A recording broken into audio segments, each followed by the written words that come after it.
Hello there everyone, welcome back to my channel Fanfiction podcast. Today we will continue our journey of what if Deku became the Kingpin of Japan's Underworld Part 5. Before we start, please like, share, subscribe, and comment in the comment section. Chapter Summary. Recruitment. Villain Academy is finally here, including a cadre of completely new OCS, with super cool quirks, or lack of them. Yay. Chapter Notes. See the end of the chapter 4. Notes.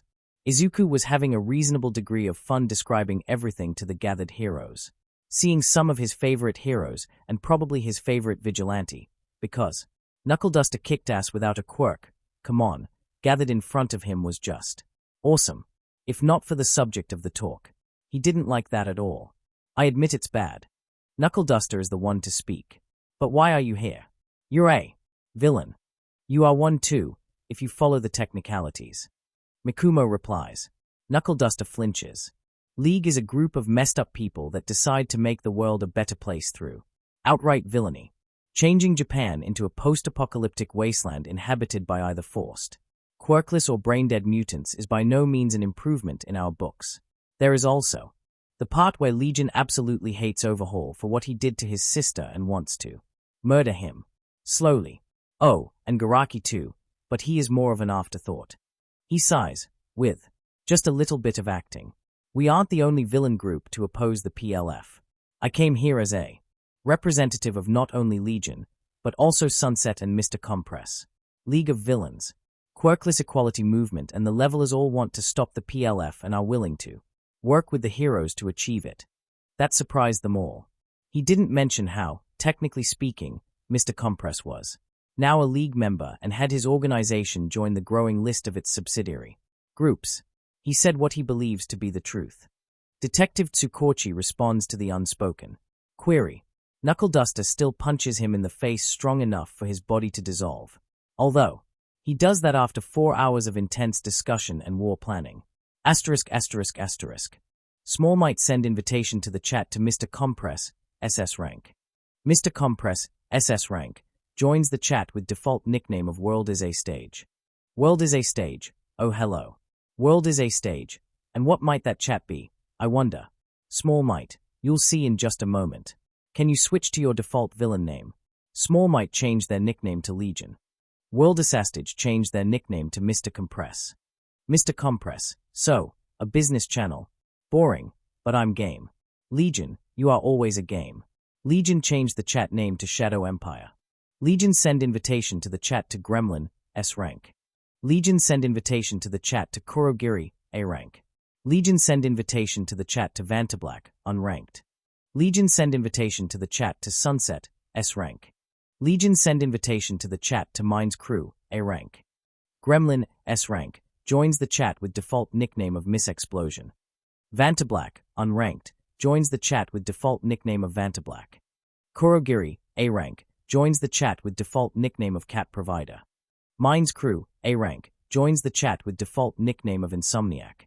Sunset, S rank, joins the chat with default nickname of Blueberry. Legion, alright, everyone back to your villain names for this one chat room. Please. Miss Explosion, Insomniac changed their nickname to Mine's Crew. Blueberry changed their nickname to Sunset. Cat Provider changed their nickname to Kurogiri.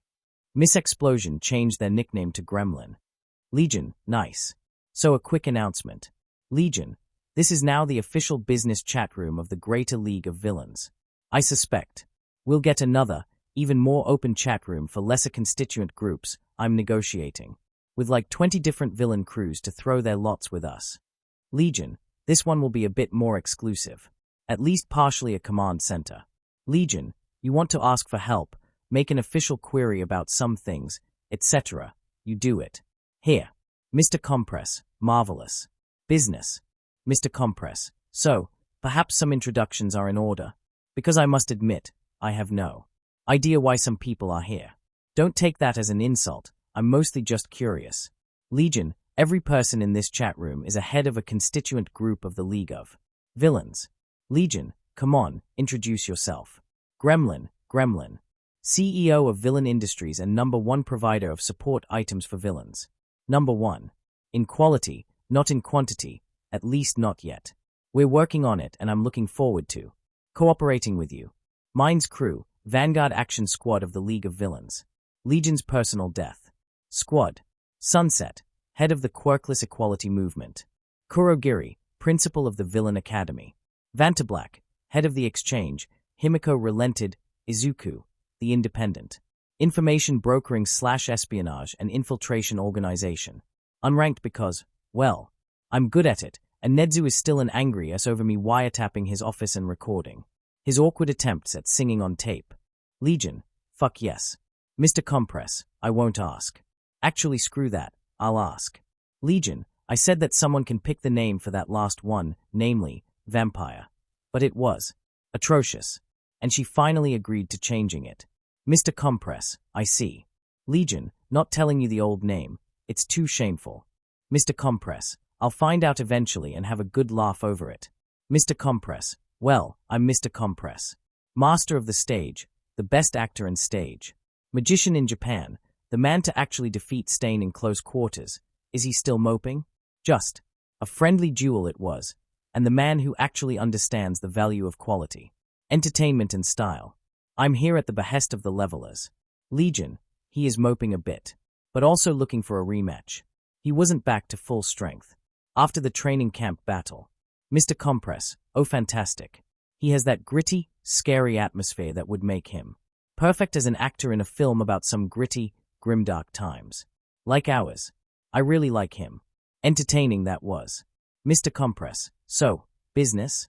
Legion, well, unless you have something to ask of us, Gremlin is looking forward to the support items she can create for the levelers. Then I believe that Kurogiri has something to say. Gremlin, yes. I'm currently swamped with work outfitting the QEM forces. Mass production is a nope, assistants already overworked and I have problems finding more. But I'll gladly have a baby with Mr. Compress or other levelers. Mr. Compress, I require context. Legion, she calls her inventions babies. Mr. Compress, oh what an absolute dedication to the job, I love it so much. Mr. Compress, we just have Tio talk about that later. But now, Kurogiri it is. Kurogiri, it's about a month since the Villain Academy started. We progress much faster than the hero schools thanks to the fact that we do not need to bother ourselves with providing high-quality conventional education alongside more practical stuff, although we aren't entirely without it. Kurogiri, there is also the part where our students all have practical skills, me and the teachers just had to improve on them. Kurogiri, the first pilot class is making steady progress. As a result, I decided that it might be the correct time to start the internships. Most of them will find those among the smaller crews through the exchange, but I thought a handful were talented enough that we might want to hold on to them. Mr. Compress, a month? That's fast. Excuse me for asking, but how exactly does your school work? Mr. Compress, I'm fascinated. Legion, I'm interested too. Kurogiri, I've got a building through a certain information broker that has now joined the exchange. I gathered 20 prospective students. Legion helped me with the vetting process. They now live in said building, while I'm warping in the teachers for the lessons, and sometimes the students for the open-air classes. Kurogiri, initially, the active teachers were just me, homeroom teacher of the class, and vampire, opening locks, disguises, CQC, street smarts, etc. But I recently got a handful of retired villains to join us, including Mischief. Legion, what? She didn't tell me that ... I'm sad. Kurogiri, your mom is more of a guest lecturer. She is quite popular, though. Someone dug out her old villain merchant pictures and, well, teenagers in skin-tight bodysuits. Legion, Mr. Compress, Legion, am I supposed to believe that you have no poster of her in a skin-tight bodysuit? At Mr. Compress? Mr. Compress, well, at least I'm not a teenager. Just an admirer of fine arts with an extraordinary taste in quality. Legion, Kurogiri, you are a bit too busy to show up, Legion. Legion, well, yes. But I did provide you and graded those assignments on combat quirk analysis. Legion, I'll find some time for you when you'll start working on their quirk improvements. Kurogiri, very good. Back to the subject. Kurogiri, after a month I've also begun to further specialize certain school plans. Current main specializations are combat, espionage, and command. Before I forget, Mr. Compress. Is it possible for the Academy to borrow La Brava for a bit? Espionage and command. Courses might benefit from hacking and general computer lessons. Mr. Compress. Oh, she'll be positively delighted by the prospect. Just tell the students to. Ignore it when she starts talking about how Gentle is the best man ever every 15 minutes. Kurogiri, Gentle is free to join too. I know firsthand how dangerous and unpredictable of a combatant he is. Having the students experience fighting a diverse cast of opponents will be extremely useful to them. Not telling them what his quirk is and having them figure it out on their own sounds like a good idea for an exercise, too. Legion, great. So now that we have these done, the candidates. Kurogiri, naturally. The first one is Toxicity, of the combat course.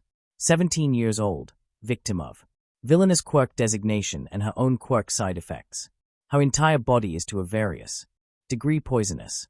Contact with skin causes really nasty hives. Bodily fluids cause chemical burns on contact. Breath can knock someone unconscious when up close, and her nails and teeth are pretty much lethal when they pierce the skin. Kurogiri, she was genuinely trying her best in school to make up for it. High grades before. She escaped her home due to abuse. No friends, no one wanted to befriend a living chemical weapon, just acquaintances. On the street fell into a bad crowd, joined a small gang, and ended up involved in several assault cases. One victim died of her poison, although this was another gangster and they started it. Mine's crew, I want her. Sounds like a relatable case and the Vanguard needs some reinforcements after the training camp mess. Kurogiri, very well. Second one is none of the espionage course. 16 years old, victim of his own quirk. Parents died in a hero versus villain battle when he was 2 years old. Foster parents failed to do their job properly. His quirk allows him to temporarily render himself as a non-entity, making him unable to interact with the world. He can move around though, but also making everyone around himself unable to perceive his existence. This includes all known senses and alarms. Kurogiri, lack of control over his quirk while a child, together with lack of action from his foster parents, made him develop mental issues centered around doubting his own existence. He started stealing various things in order to make people react to the disappearance of things to prove his own existence, but also seems to have a major issue with heroes. His parents apparently died due to the hero screwing things up. He has been visiting one of those unofficial psychologists available to the villains, but it's just a month, so not much progress yet. Mr. Compress, issue with heroes, steals things and can pop up wherever and whenever he wants with some prep time. I love him already. Gimme. Legion, sorry to ask after Mr. Compress asked already, but at Vantablack, any counteroffer? Vantablack, no. Don't get me wrong, an extremely useful quirk, but Exchange has to deal with a lot of secrets. When you steal cash, you just have to hand it over. When you steal information, you can easily hand it over too much. I'm not risking it with someone with mental issues. Legion, fair. Kurogiri, very well, I'll talk about the payment for that on a private chat, Mr. Compress. Kurogiri, the third one is Juggernaut of the combat course. 21 years old. Born to a family of small-time villains, self-educated himself through the internet apparently. 2-3 tall. Looks, TBH, as if Gigantomachia had a child. Legion, I hate this very idea. Mr. Compress, wait, Gigantomachia still exists. Sunset. Who that? Legion, you remember me explaining my family situation to you? Well, Gigantomachia is my father's old personal mass destruction weapon.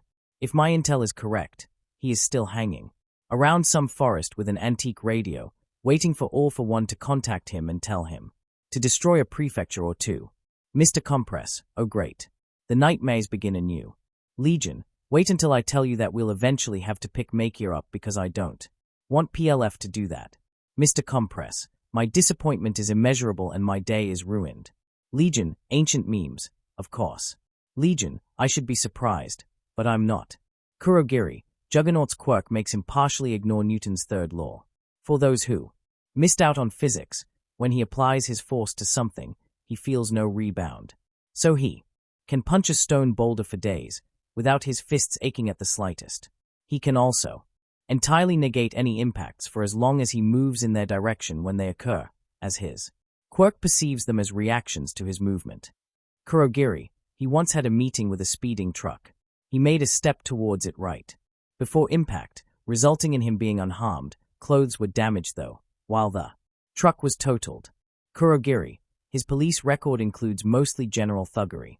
I'd have counted him as a standard thug and not given him lots of thoughts, but as I said, self-educated. Good enough to ace the written portion of the entrance exam. He doesn't speak a lot and seems to embrace the image of the mindless thug, but he is way smarter than people give him credit for. Mine's crew, sounds fun. And we might need someone to fight in melee properly. Vanguard, Action Squad is interested. Kurogiri, wonderful. The fourth one is a woo of the combat course. 18 years old, for a few days now.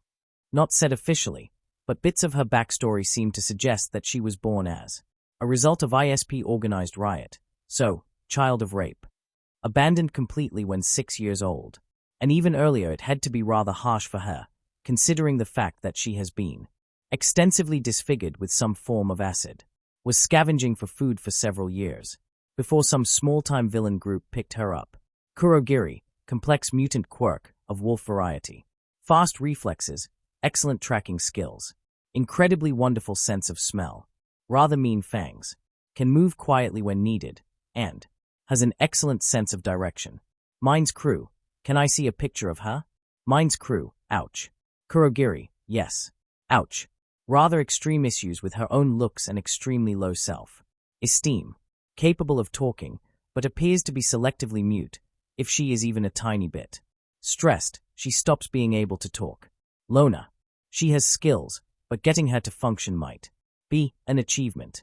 Honestly, I'm not sure where to send her for internships, so I'm mentioning her here. Mine's crew, relatable backstory, and I want to see Decay's reaction to getting a wolf girl to the party. Win-win. I'll take her.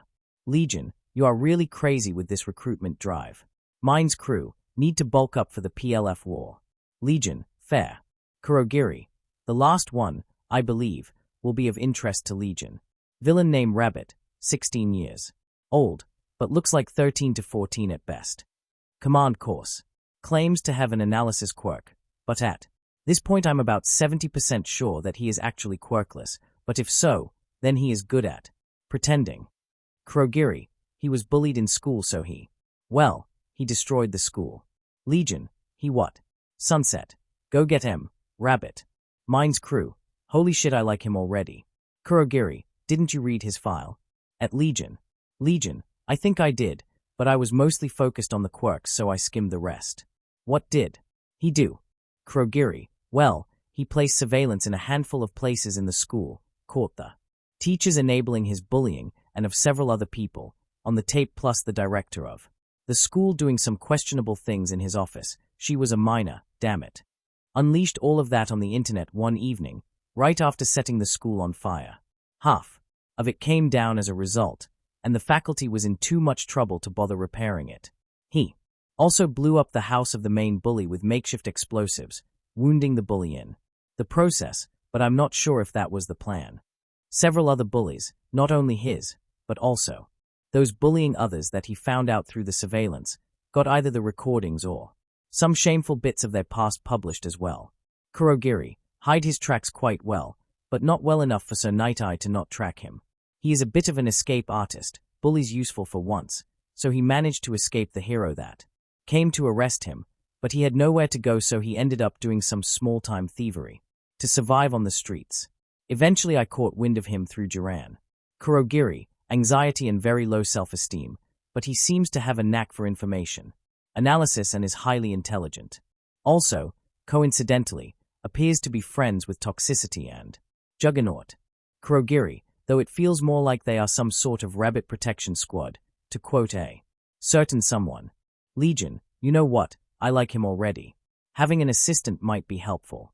I'm way too overworked. And separating friends isn't my thing to do. Asterisk. After about a month in the Villain Academy, Rabbit, they didn't use their real names in the school, has almost managed to stop hyperventilating on certain occasions. What's more, the number of occasions warranting this has also decreased. It was odd. Rabbit didn't really plan to become a villain. Technically he wasn't one. He didn't use a quirk in his revenge plan, so he was a criminal at best. The law was so unreasonable sometimes. But somehow, he was now officially a D-rank villain, and he had no idea what to do with that. He agreed to the whole Villain Academy thing that Duran guy told him about because he heard that it was a guaranteed accommodation and a way of disappearing under the radar. He was way too hungry and sore after sleeping in the alleyways and abandoned buildings to care. He was ready to come to school again, if it meant food and roof under his head. He didn't expect this school to be so different. The homeroom teacher looked scary and was an A-rank villain. He introduced himself as such. But he also helped Rabbit when he had a panic attack and got some medications for him that make his anxiety lessen slightly. And not only did he say that he is there for Rabbit if he wants to talk, but he actually was there when he asked for it. It was incredibly confusing. Even his parents didn't treat him like that. Always working, mostly ignoring him after the diagnosis and so on. And that was a villain. That made absolutely no sense. Other students were, somehow, way more scary than the teacher. Some even more than his old bullies. They didn't do anything to him, though. Kurogiri-sensei said that he doesn't care what they do to each other after graduation, but if someone does anything to anyone else, while in his school without the other side's consent, he is going to get nasty. He ended up having to prove it. The get nasty meant getting a personal CQC lesson with Stain, the hero killer. The student in question returned looking like he just saw God. After visiting him in person, he was limping for days afterwards. It was even more confusing. The weirdest part was the fact that Rabbit wasn't alone anymore. He had two friends. He wasn't sure himself. One was a loud and way too touchy girl. Toxicity. Black hair with strands of hair in various colors. She had some blue and some pink ones, and colorful nails. Several small pink stars tattooed under her eyes. Large, wireless headphones, of course. Colorful, mostly pink and blue, on either her head or neck. Clothes varied between the day, but were always in those two colors, blue and pink, typically in some strange mixes. The common elements were the surgical mask on her face, and really long gloves, which let her touch people without it being pretty bad. The other one was Juggernaut. He was large, massive, like twice the Rabbit's size, was wearing a tank top and had really rough facial features. His chin was practically square. His skin was coarse, like it couldn't decide if it was skin or stone. He didn't talk a lot, but he was hanging out with them. In all honesty, Toxicity did 90% of talking in the group.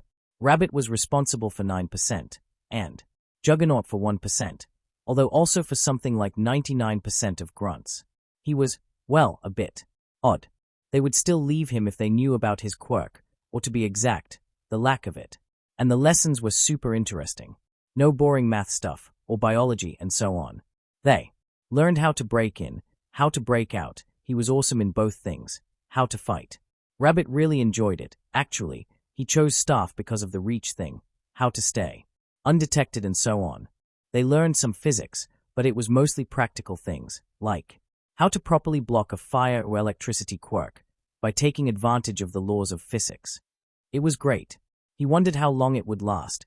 He had his own room now and the food was good, especially when that mischief lady prepared it for them all. Everything was going too great. Kurogiri entered the classroom. Those that weren't already on their seats, Rabbit was, he felt, oddly safe in it, quickly headed towards them. He was an A-rank villain, even if he was nice. No one in the room was ranked higher than a D rank. Not the same weight class. A lot of others were angry at the concept of going to school. Many agreed because their villainous parents told them to. Some because of, well, Rabbit had no idea why some of them agreed to it all. None, for example, acted like he wasn't sure himself. They didn't talk a lot. He was a bit gloomy and sometimes vanished for an entire class, although apparently he was still there. His quirk was awesome. It didn't take Kurogiri a long time to persuade them to listen to him and the other teachers. They were all learning super interesting things, and without a notable risk of the heroes catching them up while training. The whole school was in some building in the middle of nowhere. Just trees wherever you looked. Even the food and so on were warped in. Rabbit really thought that it was a cool idea. School like that. Well, today I have a special announcement to you. Kurogiri says when the class goes silent. You have worked during the past month to improve your foundations. As a result, the Academy decided that it's the time for you to get some practical experience. In other words, from now on, you're going to spend half of every month as interns in various villainous organizations. The other half will have you back here. Oh no. Oh no no no no. Rabbit doesn't want that. He'll probably get to some scary people, and he doesn't want that. Not without toxicity and juggernaut. People will probably be mean to him, and they'll find out that he is quirkless, and I must ask you to keep the details of your internship secret from your classmates. Kurogiri continues. You will all receive a sealed letter with the name of the organization, your handler within it, and details of when you are supposed to be ready for the warp. Pack your toothbrushes and everything else you need, just not too much. Not everyone likes that. Kurogiri sighs. You're free to share whom you intern with your friends, but that's everything that you are allowed to tell them. Got it? Rabbit is terrified. Be aware. Kurogiri continues. That the villains in question are forbidden to hurt you. Do not consider this an invitation to be disobedient. You are to listen to them. If you screw something up seriously, you'll be returned to the school and punished by me. We've made sure to choose villains that should agree with your personal life histories, so those of you who abhor killing do not have to be afraid of having to kill people. And now, he calls them out one by one, handing each of them a letter and letting them return to their seats. Rabbit is almost unconscious from the stress. He barely notices toxicity giving him a reassuring smile. He does notice when he sits down and his two friends come along. Rabbit was the last one to pick his letter. Kurogiri left the room and students are doing it too. Toxicity grabbed his hand and is giving it a squeeze. It will be all right, she says. He doesn't see half of her face, but he is certain she is smiling. Come on, it can't be that bad. Kurogiri surely picked suitable people for the internships. You know him. Big softy. And he really likes you. Juggernaut grunts approvingly. Why, you sure? Rabbit wants to believe, but doesn't. Kurogiri is pretending. They are all pretending like his old friends from school. It's too early for them to announce that to him. They will wait until he trusts them completely and then backstab him. He just knows it. Sure. Let's open it one by one, all right? She asks, and he agrees. He tends to agree to a lot of things. Few days ago, Toxicity told him that they would start a gang together, with him as their brains, and he agreed to that too. He was melty when stressed. Then again, it wasn't that bad of a prospect. She opens her letter first. She gasps audibly. Oh my. She stares at the paper, as if she didn't believe in its existence. Mine's crew. Vanguard Action Squad of the League of Villains. Warp tomorrow, at noon. Wow. I thought it would be some small-time gangster or something. Rabbit is happy for her. That's an A-rank villain. They don't have an internet in the school. Only some internal network to chat about things, most likely monitored by someone. But they all know about people like that. Kurogiri is a part of the League of Villains. She will be with their teacher. Rabbit is torn between being happy and jealous. He wants to be the former, but the latter keeps slipping in. He hates himself for it. Juggernaut is the next one. He opens his letter, and then shows them the contents. Mine's crew. Vanguard Action Squad of the League Villains. Warp tomorrow at noon. His two friends will intern together. He is happy for them, but inside, he is crying. It requires his entire willpower to not start crying on the outside, too. They will get even friendlier with each other. They will forget about him. He will be alone. Again, everyone will hate him again, Anne. Can I? Toxicity asks, and points towards his letter. She can see he isn't the shape to open it. Upright now. He nods scarcely. The tears do not come out in the process, somehow. She opens the letter and freezes, her eyes wide. Holy shit, Rabbit. She laughs. He is even more confused. Juggernaut stares down at them. Toxicity finally turns the letter towards him, letting him read its contents. N. Legion. League of Villains. Warp tomorrow at noon. Rabbit stares. His entire fear and sadness evaporate in the instant, leaving only confusion. Behind. Legion. The Legion. That SSS rank. They don't have the internet here, but they do have the television. So he heard of the training camp battle and the resulting changes to the rankings. He is like one of the 4 most dangerous villains in the country. He's like one of the top 4 heroes. Why would he want to have anything to do with Rabbit? He ends up crying, of course. Juggernaut gives him a very light hug, doing his best to not break him. Toxicity does it right after him, and while she accidentally makes a bit of his skin itch for hours, he barely notices it. He doesn't notice Kurogiri smiling at him through the minuscule warp gate he left in the school. Chapter end notes. Rabbit is here. Ah, I was waiting for this moment. He is like canon Izuku, or, honestly, this story Izuku, except with less quirks and more anxiety. Unfortunately, he is a bit too young and anxious here, so no ships for him, people.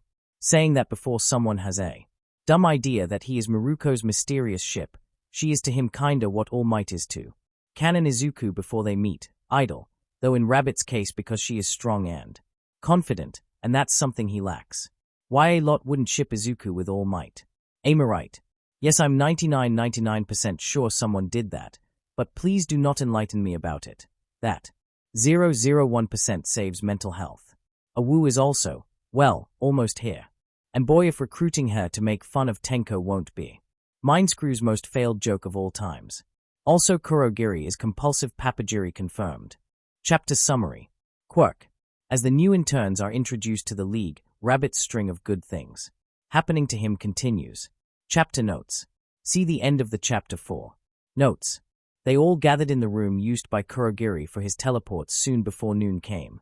Each in their normal outfits. There was no standard uniform for the Villain Academy. Toxicity and Rabbit had backpacks with their things, while Juggernaut was carrying his stuff in a bag. Odd, Rabbit decided. Toxicity decided to talk about random things, mostly about how excited she was to meet the League, and Rabbit and Juggernaut listened. Kurogiri arrived together with another student. Awu, the disfigured girl. Rabbit hated himself for it, but he couldn't look straight at her. Her eyes, nose and mouth were miraculously spared, but the rest was disfigured horribly with some acid. Rabbit still remembers having nightmares after he saw it for the first time. The four of you will intern together in the League of Villains. Kurogiri announces. Awu looks away. They don't look at her. They know she doesn't like it. I recommended you. Myself. Please do not make me regret that. Rabbit will do his best. He doesn't say it aloud, but his face says it all. The black cloud devours them whole. Rabbit opens his eyes in an unfamiliar room. It's like a large living room, full of couches, 2 different large TVs, and a bar. It's mostly empty. No one behind the bar. There is only one person in the room. Messy hair, bags under the eyes. Wearing what looks like a set of purple pajamas. He should certainly sleep more. He is sitting on one of the couches, drinking what looks like coffee, but puts it down and raises up when he sees them arrive. Kurogiri. The tired guy says. He doesn't seem much older than Rabbit is. 16 to 17 years. Maybe. Knowing that a lot of League is composed of young people is one thing, but seeing it is. So, that's our new interns, here. He measures them with his eyes. Rabbit is certain he didn't measure up to whatever the bar was. Nice, we're going to get along just fine. He finally adds. Then he yawns. Sorry for that. It's been a long night. Where is Legion? Kurogiri asks. Late. Tired man replies. Negotiating with some yakuza clan. Took Darby, Decay, and Stain with him for intimidation. Vantablack is doing something with Spinner and Vampire. Gremlin is doing her own things. So just me. I'll give them all the introductory talk. All right? Go. Scare some students straight. Kurogiri mumbles something and vanishes. Tired man turns towards them. All right, kids. Name's Hitoshi Shinsu, aka Mind's Crew. 3 of you are going to be working under me for the next 2 weeks. The last one will be working with Legion, but we are all living in one building, so let's get along regardless, all right? Toxicity nods fervently. Awu looks away. Juggernaut is unreadable. Rabbit shrinks. Internally. Mind's Crew sure might not have looked intimidating and was Kurogiri-sensei's friend, apparently, but he was still in A rank. All right, follow me. Mind's Crew adds. Then yawns again. Asterisk. Rabbit and his friends weren't sure what they expected from the headquarters of The League of Villains. What they got felt like a school dorm, at least to Rabbit who lived for a while in one. Each of them was assigned a small room on the same floor, right next to the quarters of the remaining members of the League. Toxicity was overjoyed to hear that her room was equipped with some special air filtration system, meaning that she didn't passively make air inside toxic simply by sleeping there for a few hours, so she could get visitors in the mornings. Then they were told to leave their stuff there. They did, and then they followed Mine's crew on a trip around the building. The building was large. 2 levels of underground, lower one included prison, almost never used, according to Mine's crew, and Gremlin's workshop off-limits, unless accompanied by. The upper one had a large combat training area, a gym, and some storage room. Then the surface level, probably, with the living room and the bar. Above it the level for the quarters of the members. Then the floor with the Legion's office, official meeting room, some planning area, and some unspecified archive. No windows. Rabbit has no idea where they are. He doesn't even see an entrance door anywhere. It's confusing. The League must be using warps for everything and, well, that explains that nobody caught on to them. Kurogiri has to be a massive asset. All he has to do is to teleport League members back and from various towns to buy groceries and do their operations. Due to that, the heroes can't even find out which city the League's headquarters is located in. Awu, Toxicity, and Juggernaut are going to join my personal combat party. Mine's crew eventually announces. We lost one member during the training camp war and another isn't living here anymore and might drop out. So the Vanguard Action Squad is down to me, Darby, Decay, and Spinner, unless Mustard decides to stay. Darby is the Endeavor's son from Hosu, the one with extensive scars. He is my second in command. You can expect to have a lot of free time, although be aware that we're going to train you to hell and back. Rabbit is an exception. Rabbit is afraid of being an exception. Legion said that he is overworked and in need of an assistant. Mine's crew says, you won't be fully exempt from combat training, but expect to spend a lot of time on the top floor. Legion should call you when he comes back. Also, we have an operation scheduled for the next week, so don't slack off with your training. Got it? Wave of nods. Great. You're free to lounge around for today. Gremlin is tinkering with some special support items for you. Consider those the welcome gifts.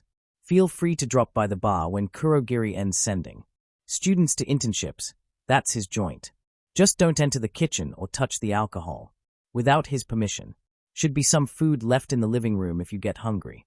He yawns. Jesus, I need a nap. You're all dismissed for now. They spend the next 2 hours in Rabbit's room, for some reason, minus Awu, who vanished in hers. Mostly talking about how weird the whole thing was. Eventually, Mine's crew, now marginally less tired, knocked on the door and said that Rabbit is supposed to go to the top floor. ******. The kid was small. That was what Izuku thought first when he saw Rabbit entering his office. Of course, it was just a slightly hypocritical statement. The kid was only a bit more than 1 year younger than him, and Izuku wasn't particularly big. Rabbit, his real name not really important for anything, was facing steadily decreasing chances of some last, final growth spurt that would make him grow to a sensible height. Izuku was about 165 centimeters tall. Rabbit didn't grow up to 150 and was, well, scrawny.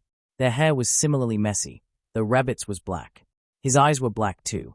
Did Dad have a secret affair and Izuku just met his long-lost brother? Highly unlikely. Mom would find out, and then Izuku wouldn't have a father. For all his powerful defensive quirks, Izuku doubts that even All for One could survive having all of his internal organs suddenly exit his body. Izuku points towards a lone chair in front of the desk. Rabbit hurries to it, while Izuku sits on the verge of the desk. You're probably wondering why I wanted you as an intern, Izuku asks, and Rabbit quietly nods. Well, I read about what you did with your school, and you managed to impress me. That was some excellent planning and very good execution. You have. Rabbit seems to shake his head ever so slightly. Was it even done consciously? What is it? That startles the intern. Oh, no, I just, Rabbit takes a deep breath. I didn't execute it well, I messed up. My bully shouldn't be at home when I set up the bomb. That was. Izuku laughs. Rabbit, once again, looks like one of the animals that he was named after. It was suddenly enveloped in the car's headlights. Startled is putting it lightly. You should have seen me during the attack on the USJ. Legion replies calmly. Everything. Went to hell when All Might arrived instead of Thunderbolt, and then almost did it again. When Nedzu forced Thunderbolt to arrive alongside the faculty. It's a miracle and a lot of improvisation that we managed to pull it off. Rabbit stares at him in shock. For your first operation, this is more than an acceptable amount of mess-ups, Rabbit. You have lots of room for growth, and I'm really looking forward to a capable assistant. But I need you to be honest with me. Izuku leans forward a bit and adopts a serious face. What is your quirk? It is best to start unfucking the mess that Rabbit's mind is post-haste. Legion's words almost give him a heart attack. It's an analysis one and no, it mostly certainly isn't. Izuku sighs. You do realize that you are talking to a late bloomer? He asks, and Rabbit freezes. I was 8 years old when my childhood friend told me to take a swan dive off the roof and pray for a quirk in my next life. Sunset is a close friend of mine, and the quirkless equality movement was born thanks to my money and support. I'm not going to judge, but I want you to be honest with me. Silence. Few long seconds of it. Finally, Rabbit relents. On his face, a death mask. He expects to be berated for that. I'm quirkless. He looks down. The floor appears to be oddly fascinating to him. I'm sorry that I lied to you. Legion decides that the kid is about to cry on him, and he needs to move fast. Notice Minot should work well. It's not flashy, then again, the kid doesn't need flashy. But Rabbit urgently needs a confidence boost. And, let's be honest, he is one day going to be a terrifying person. Legion is confident that he won't be overtaken, but he loves the idea of having someone he can converse about his plans and strategies on more or less equal level. Nedzu and Sir Night-Eye play in the same league, but it's not like he can talk about his plans with them. They both have the fields where they specialize in, making them a terrifying duo. When they team up, Izuku wants something similar. Great, he says, startling the kid even more. Listen, I would like to use my quirk on you. It works differently than media speculates. No pain unless you try to resist what I'll do, but if it works well, you should be super happy. Are you alright with that? He isn't going to force the procedure on the kid without asking him about that first. He isn't repeating the one-for-all business. Learning on the mistakes of others is the only thing better than learning on your mistakes. And he is going to take it back if the kid reacts negatively. He isn't his father. He just doesn't want to explain the quirk transfer thing without proof that it is truly possible. Rabbit nods. He would probably agree to everything right now. Izuku needs to work on his confidence and self-assertiveness. But not now. Izuku stands up, approaches Rabbit and puts his hand on his head. Then he activates all four. 1. Some static discharges in the air. And static discharges shouldn't be a thing. Izuku stretches his consciousness into Rabbit's body and almost laughs at what he discovers inside. He retreats and deactivates all for 1. There is no need for it. Well, Rabbit. Legion takes a step back and smiles. I have some news for you. My actual quirk is a bit special in that it can influence quirks, so to say. I'm going to have to ask you to keep that a secret, even from your friends, although this will not last for long. He and his friends will most likely join the league. They have potential and fit the mindset so common in it. Is it like the quirk thief? Rabbit perks up and asks. Izuku marvels at the intuition. Sorry for asking, it's just, quirks influencing quirks are extremely rare, and I saw you on the TV using another quirk, and the quirk thief. I know it's an urban legend, but I think it's a possible one and he starts mumbling. Izuku decides to ask his dad if he really didn't have any affair because holy shit, this kid even acts like Izuku used to. Yes. Izuku decides to admit it. My quirk is much more limited than the one from the legend, but to a limited degree it works similarly. Can't go into details yet. Now, the fun part is that the red discharges shouldn't be there. They are a sign that my quirk managed to interface with another quirk. Another quirk? Rabbit asks. It's hard to say if he already came to the right conclusion. He is smart enough to do that, but smarts aren't enough to overwhelm years of mental conditioning by stupid and abusive people. Yes. Izuku replies. Yours. You are not quirkless, Rabbit. The kid stares at him blankly for several long seconds. Then the hurricane of emotions overtakes his face. But, I have the additional toe joint and Izuku raises his hand and interrupts him. So do I. And so did Eclipse. And so do other late bloomers, like us. He sees realization dawning on Rabbit's face. Yours is still dormant, but almost fully developed. I suspect that it will awaken before your next birthday. I can't say what sort of quirk it will be, however. My quirk. Rabbit mouths. I'm going to have a quirk. Izuku isn't surprised when Rabbit ends up breaking into tears. He closes the distance and gives him a hug before muttering some reassurances. Being hugged by an SSS rank villain is probably not what Rabbit expected to happen that day. Eventually, Izuku manages to calm him down. He always has some tissues hidden on him. He doesn't cry that much anymore. He did it after Zealot died, but in private. But some things stuck to him. Thank you. Rabbit is much calmer, but still shaken. I'm sorry for crying. You don't have to. Izuku shrugs. You felt like you needed to cry, so you did. It's all right. But now we have to talk about some things. Namely, what to do with your quirk. Rabbit's head perks up and his eyes navigate towards Izuku's face. I know 2 people who accidentally killed someone when their quirk kicked in first. One of them is a member of the League. Late bloomers never get quirks beneath Class 4. This means that depending on what your quirk will be, it might be lethal. So I need you to promise me 2 things. He raises a finger. First, you are going to message me if you feel anything out of the ordinary. I won't be angry at you if you call me and it turns out to be a stomachache or something like that. If you feel something that you aren't familiar with, call me immediately. I am an expert quirk analyst, so I should be able to discern what quirk we're dealing with without having to risk my life. Got it? Rabbit nods fervently. Great. Now the second promise.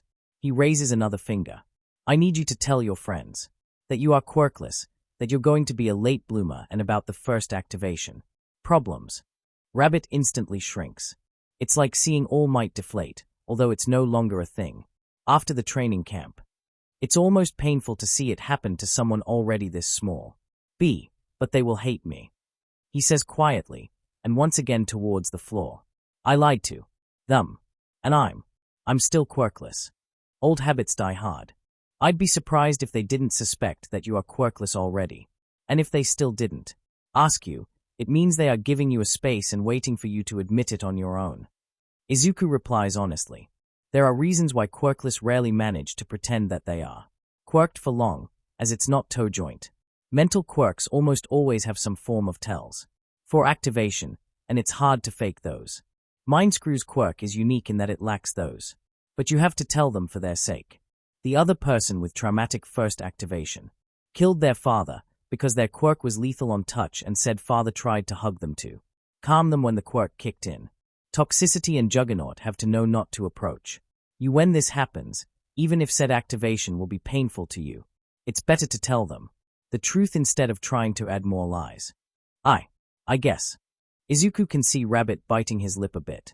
Really nervous that one. I'll do it. Today. Good. That settles it. Wonderful. Izuku nods. That'll be all for today. Don't stay late. We're going to have lots of work tomorrow.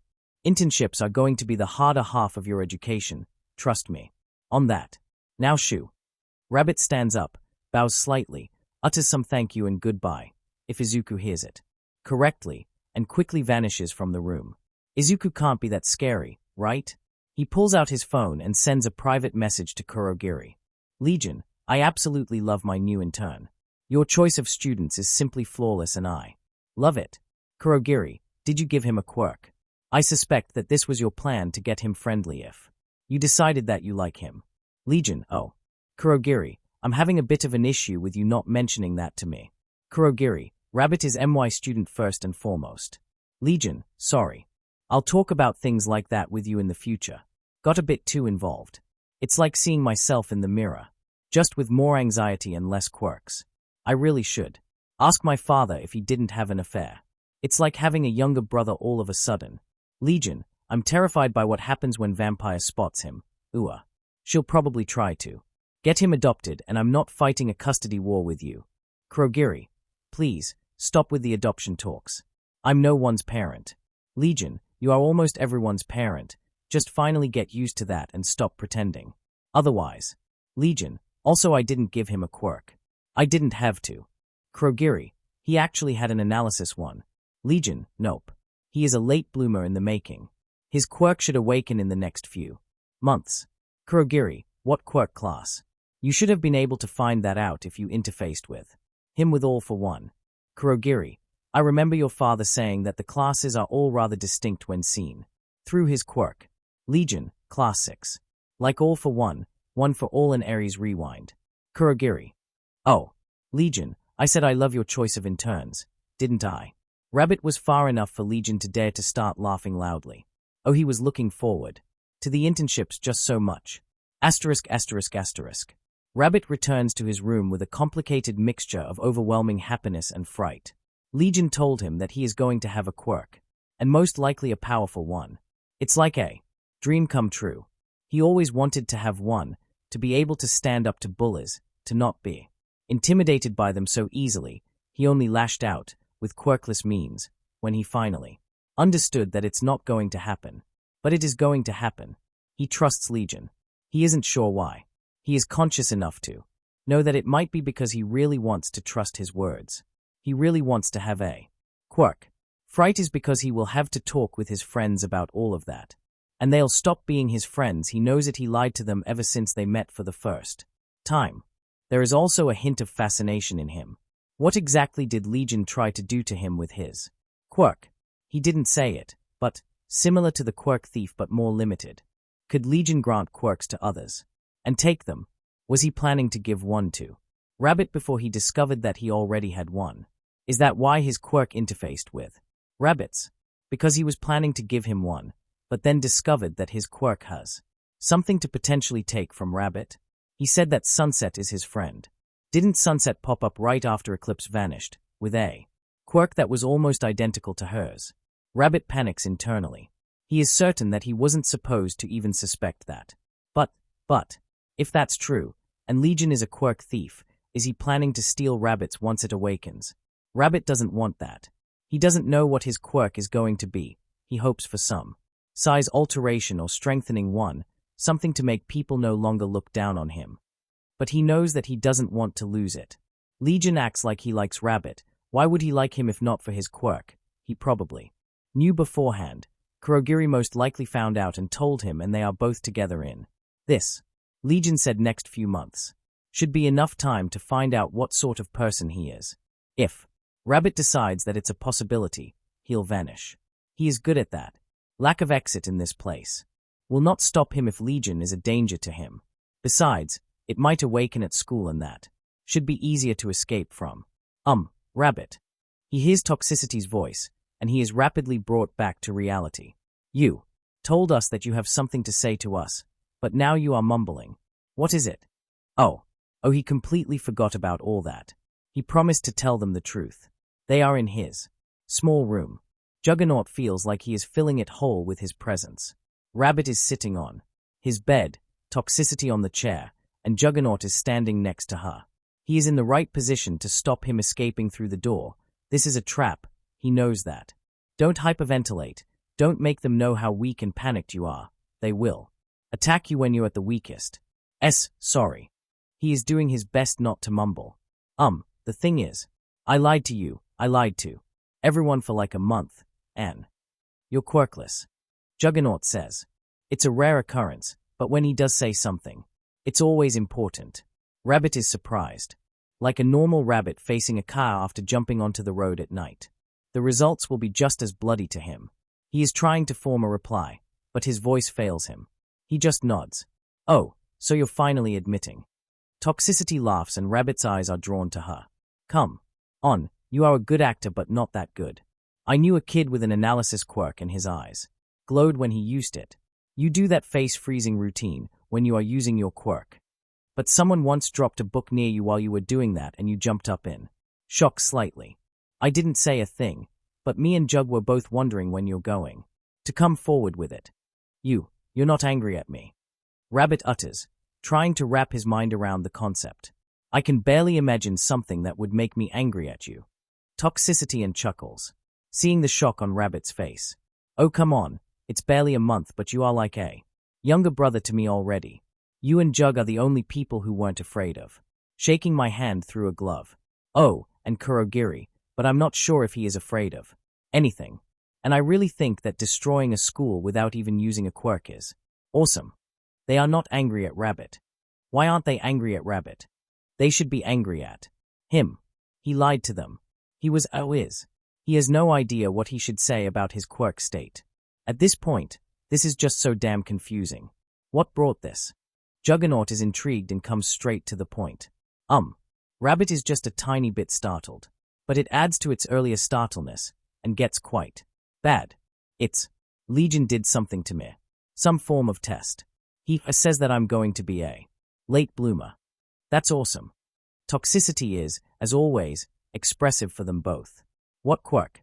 Do you know that already? Juggernaut grunts slightly, in the positive way. No. Rabbit is slowly coming to a realization that they truly mean it. He says that it should awaken in the next few months. Told me to tell him if I feel weird in any way. And to tell you, because, he knows someone who killed someone else during their first activation because their quirk was painful to them. The other person tried to hug them to calm them down and their quirk was lethal on touch and Toxicity raises her hand, and Rabbit stops. So, in short, do not approach you when something weird starts happening to you. She summarizes promptly. No problem. If we see weird things happen to you, we'll go tell Kurogiri or whatever member of the league will be here. See, it wasn't that hard. Rabbit did his best to not cry at the realization that they truly were his friends. He, like in many other things in his life, failed. Tenko Shimura enjoyed playing video games above almost everything else. He spent 3 hours playing some handheld consoles while his player 2 was talking business with some surviving yakuza clan. They weren't any bigwigs, and were mostly mob creatures, but had a certain degree of an honor code left, and Izuku decided that it's enough for him to want to work with them. They relented. Decay and Stain said nothing during the meeting. Darby quipped about burning things a few times. Bringing 3 boss monsters to talk with a bunch of low-level NPCs was a nice intimidation factor.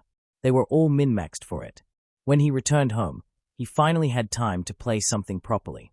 Izuku mentioned some new folks in the base, but he saw no one. He trusted his words on it. He trusted his words on all things.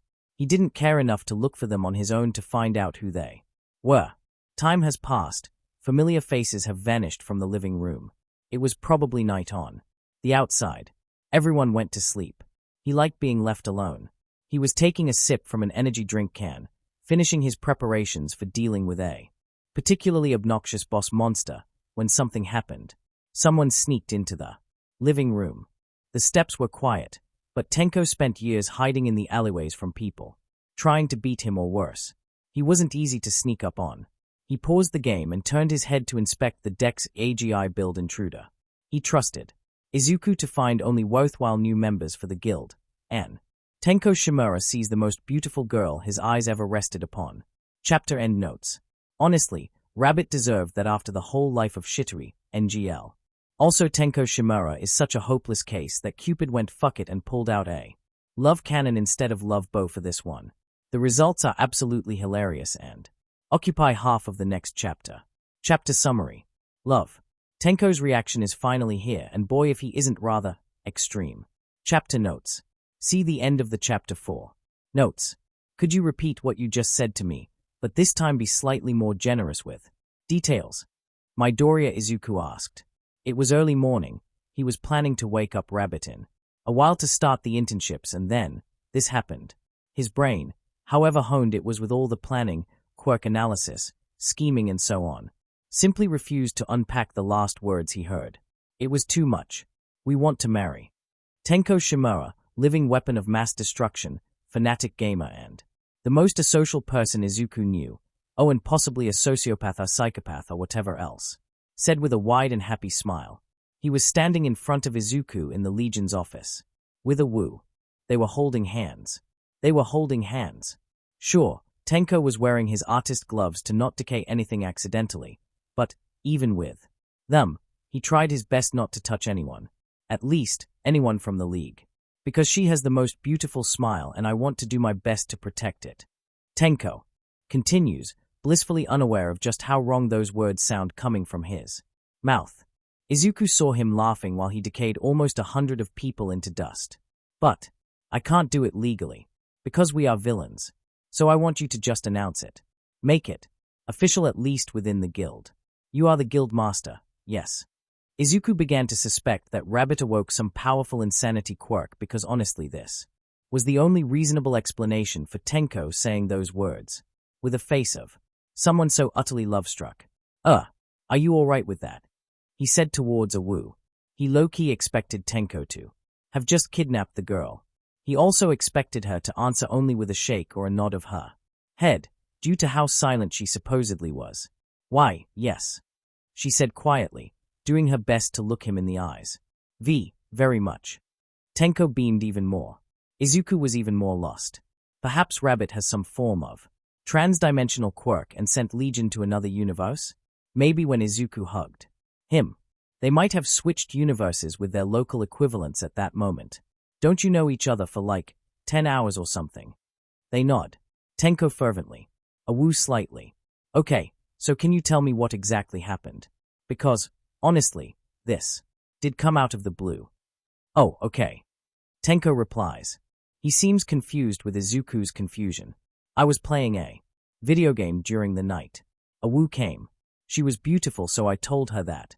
She was shocked and asked me what part of her is beautiful. So I listed them all. Her ears and a tail that are fluffy and pretty. Her eyes that are so different and I like to look at them because of that. Her mouth that has all those fangs that can kill people in many different ways. Plus how silently she could walk around. She is really sneaky. She smiled a bit, and I added her smile to the list. His head tilts a bit, and there is a bit of confusion on his face. She was surprised, and said she didn't smile. Izuku remembers Awu's acute problems considering her disfigurement. Tenko Shimura managed to, with his man-childish inability and unwillingness to lie that somehow was enough to make him appear genuine, hit all the buttons to make her fall in love. Somehow. Beginner's luck. It was like a commander of an army besieging a city coming to negotiate, accidentally. Walking through an unmarked minefield and managing to, on an accident, once again, persuade the besieged that he is a god in flesh and making them promptly surrender, unconditionally before his divine might. And then walking away, through that very same minefield again, further establishing the impression. Awu is practically melting next to him when she hears the words repeated in front of someone else. She would hide her face with her hands if one of them wasn't occupied by Tenko, but she is still doing her best. Despite that, it's obvious that she is very, very red. Then it turned out that she can play video games. Tenko says with an even wider smile. And she is good at them. She sneaked into the living room in the night to play alone. But she won't have to anymore. He doesn't specify if he means sneaking or playing alone. Probably both things. We played for a few hours. Talked about how we were both abandoned early. I want to dust the people that did all that to her. She is so beautiful now, so she had to be even more beautiful before. Awu suddenly gets even more red. Izuku didn't think that it was possible. Too precious, this is too precious. Izuku is on the verge of dying from a sugar overdose. It's like spending too much time with Eri. This is lethal. Too lethal. Then Tenko Shimura, the man who dusted two-digit number of people twice, and laughed while doing so, actually blushes. His face matches hers in color. Izuku suddenly understands that somehow his asocial adopted brother has actually beat him to at least a certain thing, and this is atrocious considering how long he has a girlfriend. This morning I decided that I want to stay with her for the rest of my life, and she said that she wanted it too, so we came here. Midoriya Izuku decides that he isn't paid enough to deal with it. He has issues figuring out his own love life. This is just so much beyond his pay grade, and he can't even talk with Lemillion without betraying that the league got new members. Alright, so, Tenko Shimura and, he says and looks at Awu. Suto. She says faintly. Suto Shimura. She already gave up her surname. That was fast, Izuku decides. Then again they literally decided to marry and spend their life together a few hours after meeting Anne. He sighs. If they are so much into it, maybe Tenko will mature on the inside a bit. Well then, you can't exactly do it legally, so I guess if you want it, then you can have it. You are married then. Tenko almost jumps in happiness. Awu actually does it. Then they spontaneously kiss. In his office. Only the lack of windows stops Legion from jumping through one. Asterisk asterisk asterisk. Small Might, attention. Small Might. Today is the day when we all make fun of Insomniac for his greatest and most failed of jokes. Small Might, unless what just happened is actually a form of illusion quirk or something else that I was hit with. Small Might, I still have issues with believing in what I just saw. Insomniac, what? Vampire Princess. Cat Provider, what is it this time? Sneaky Gecko, hey? Small Might, Insomniac wanted Awu, that wolf girl from Kurogiri's school, to join the Vanguard because she was a wolf girl and Decay is into girls with animal ears apparently. Sneaky Gecko, hey, that's both an asshole and quirkist move. Insomniac, she has skills and Kurogiri had nowhere else to send her. Insomniac, that was just a side thing, I'd have taken her either way. Insomniac, also I get now why Tenko is excluded from this convo. Insomniac, so Handaman and Awu finally run into each other? And I missed it. Small Might, how little you know, little man. Insomniac, he was probably super startled. Small Might, you know nothing, Hitoshi Shinsu. Vampire Princess, come on, talk to us. Vantablack, yeah, I get the feeling it's going to be big. Small Might, they met yesterday very late evening after everyone else went to sleep.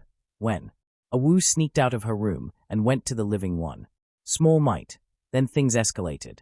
Insomniac, how much? Small Might, enough for Tenko to come to my office at 8 a.m. with Awu in tow, both of them, officially informing me that they want to marry each other. Which they did. Awu's real name is now Suto Shimura, and Tenko informed me that she has the most beautiful smile, and he wants to do his best to protect it. That's an exact quote. Insomniac, what the fuck?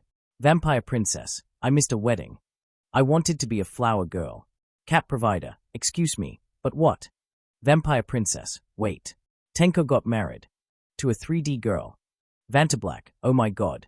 Sneaky Gecko, Complex Mutant Quirk team scores another well-deserved victory. Burn, burn, burn. My brain refuses to understand the words in front of me. Small Might, welcome to my world, at burn, burn, burn. Small Might, they were holding hands. Small Might, they went for a kiss when I said that they are now married. Small Might, Tenko Shimura the emotionless murder machine was blushing like a little girl almost all the time. Small Might, I still suspect that it might be some insanity quirk because holy shit.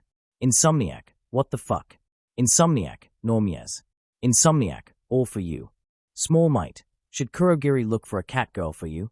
Insomniac, none of you are free of sin, I'm leaving. Insomniac, why is everyone so silent? Small Might, I think Tenko is having unexpected guests. Give them a moment. Asterisk asterisk asterisk. Oh, you called for me. Rabbit is deeply worried, because he heard some people running around the building shouting earlier. But he expected some explosions and so on if the heroes found them, so he decided that it wasn't this. Oh yes, great. Legion smiles widely and vibrantly. He is doing something on a computer, on his desk, but there are also some papers spread around. We had a bit of an interesting morning, so the start of your internship was a bit delayed. Rabbit weighs the feeling of danger and his growing curiosity. What happened? Curiosity wins. Legion points him towards a chair right next to him. Awu met Decay yesterday evening. Legion replies, love at first sight. They announced that they are getting married this morning. Rabbit stays at the supervillain in shock. I don't understand what happened either. Awu is going to get married. Didn't that require her to, say yes? At the very least. She never spoke. Kurogiri mentioned that she could, but wow. Well, I'm going to introduce you to my current little project. Legion announces when Rabbit calms down a bit. I'm planning something quite big, and I believe that you'll benefit greatly from taking part in it. Besides, I like the idea of having someone to narrate the whole thing to. I expect feedback from you, if possible. Rabbit can do that. But before he has the time to, the door to Legion's office opens wide. He is startled. It's a girl with golden hair. Izuku. She shouts, I have an announcement. Rabbit flinches in his seat. He was thoroughly spooked by the sudden arrival. What is it, Himi? I'm a bit busy. Legion replies. Also please don't scare my assistant. He is a bit jumpy. Legion is wrong. Rabbit is very jumpy. Not just a bit. Oh, that's the rabbit I heard of. The girl replies and looks quizzically at Rabbit. Did your dad have another child with some black-haired woman? He looks like you, but smaller. Rabbit is confused. How is he similar to Legion? Legion is so confident and powerful and dangerous, and he is just Rabbit. Small and timid. You know, I'm starting to wonder about that myself. Legion answers with a question and Rabbit is even more confused. Now, what was it that you wanted to announce? We are getting married. Himiko Toga, Rabbit recognized her finally, announces with a wide smile. When? Legion appears to be as confused as Rabbit, who in the meantime asks himself if you should get confused by the idea of getting married with someone. Right now. I mean, like Tenko did. Himiko replies. We can have a party later. Also I'm taking your surname because it's lovely, and mine reminds me of my parents and they sucked. Rabbit can relate to the last bit. And yours are awesome. Rabbit can no longer relate. Oh, okay. Legion replies, clearly taken aback with what just happened. Awesome, bye. Vampire says and disappears from the room. Legion stares at the now closed door for a few long seconds before finally speaking. What the hell is wrong with this day?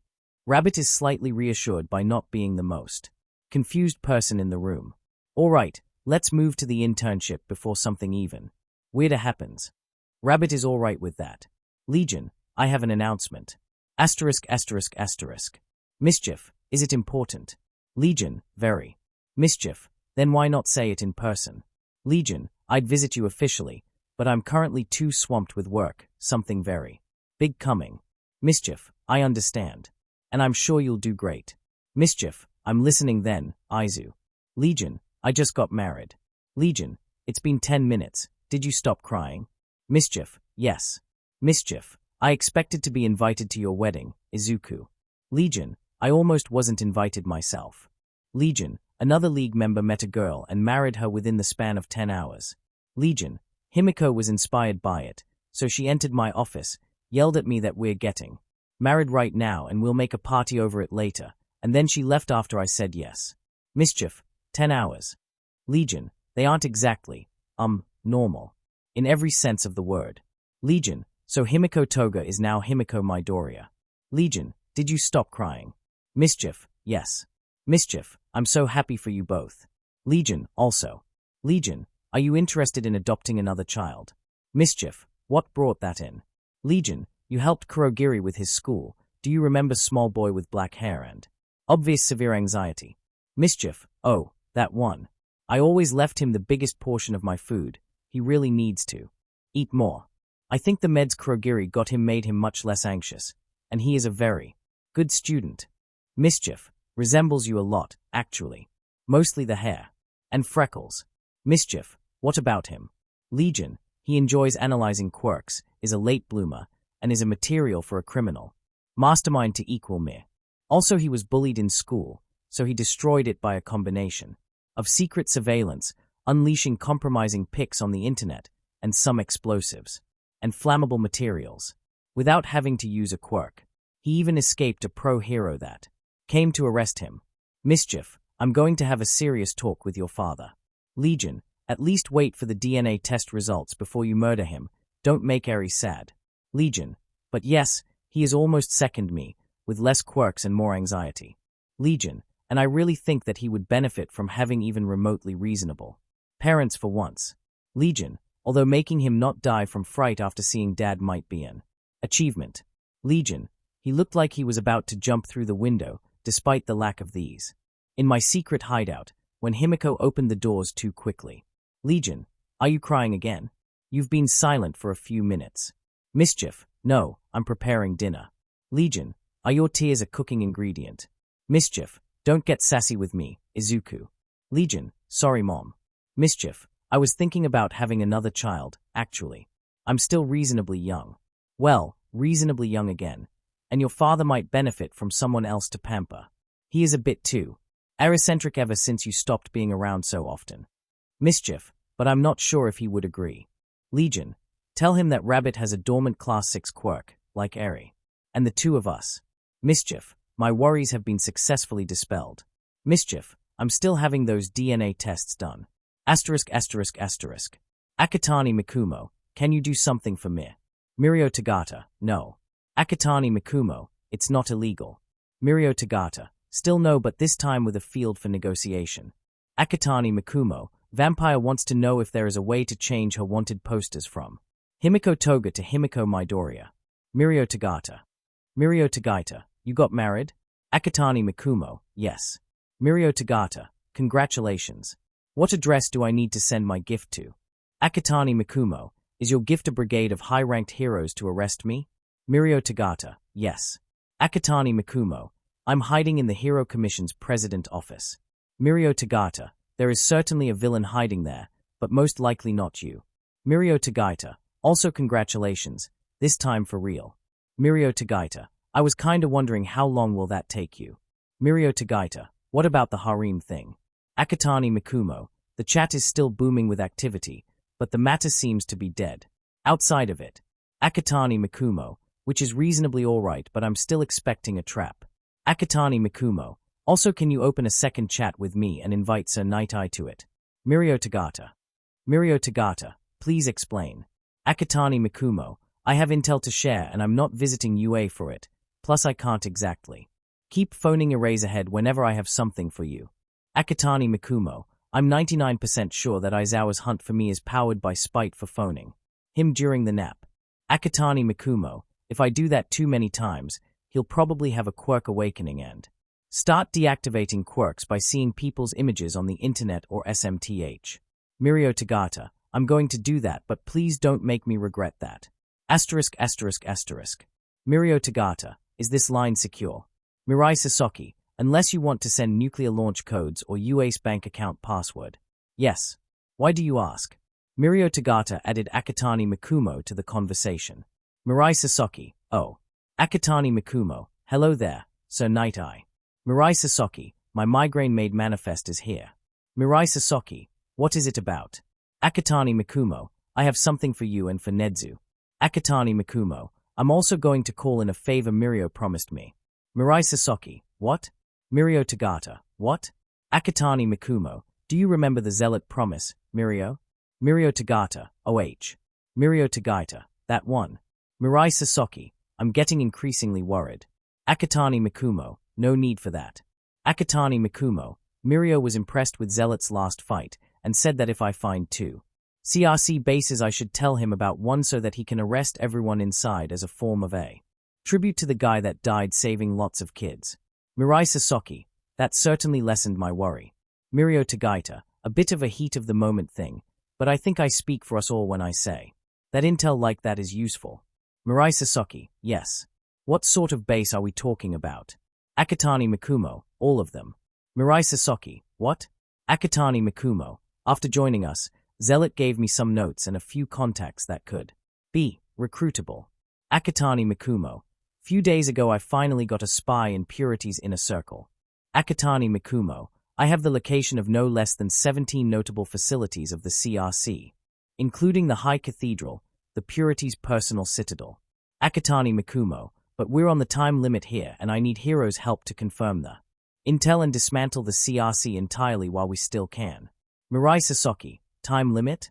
Akatani Mikumo, I began my investigation of the High Cathedral 2 days ago. Yesterday, Gremlin's Recon drone spotted a group of clanners training a group combat alongside the Numus.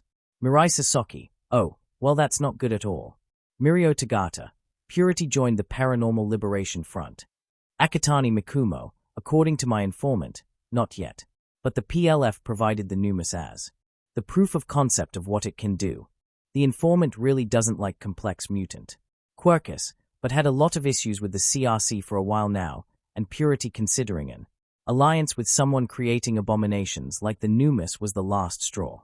Akatani Mikumo, we have 10 days before the CRC and the PLF will have the final round of negotiations, and when that happens, the CRC will provide their base coordinates to the PLF's warper. Akatani Mikumo, when that happens, we can expect Overhaul interrupting any attack on their allies with his forces and the Numas, or them just evacuating the CRC into wherever they are hiding. Mirai Sasaki, but now we can potentially annihilate one of the largest terror groups in the country if we act fast, while denying PLF a powerful ally. Mirai Sasaki, I understand and support it fully. Mirai Sasaki, what can you give us? Akatani Mikumo, as I said, I can't investigate the whole thing within the allotted time frame, and I'm not going to launch a full-scale assault without being certain that the intel is true. Overhaul is painfully smart, and this could be a deception. Akatani Mikumo, UA and its present allies have access to much more specialist investigators, and heroes good with quirk espionage.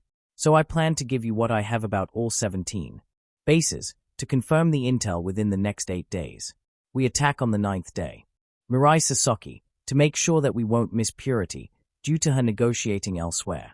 So, the day before the deadline. Akatani Mikumo, correct. Mirai Sasaki, I see. Continue. Akatani Mikumo, I promised Zealot that I would see Purity dead, and I'm not budging on that. High Cathedral will be attacked by the League of Villains, but we can't exactly announce to the world that we're working together. So if you agree, any ideas how to pull that off? Mirai Sasaki, shouldn't be a problem. We'll send a proper assault group to the High Cathedral, but it will be late. If you'll be in the shape for that, we might stage a brief skirmish before you escape. Akatani Mikumo, not going to try to arrest us for real. Mirai Sasaki, I'm going to arrest you for real. But after the Paranormal Liberation Front gets destroyed. Mirai Sasaki, I disagree with your very existence and knowledge about your true quirk. Makes me extremely worried about the future.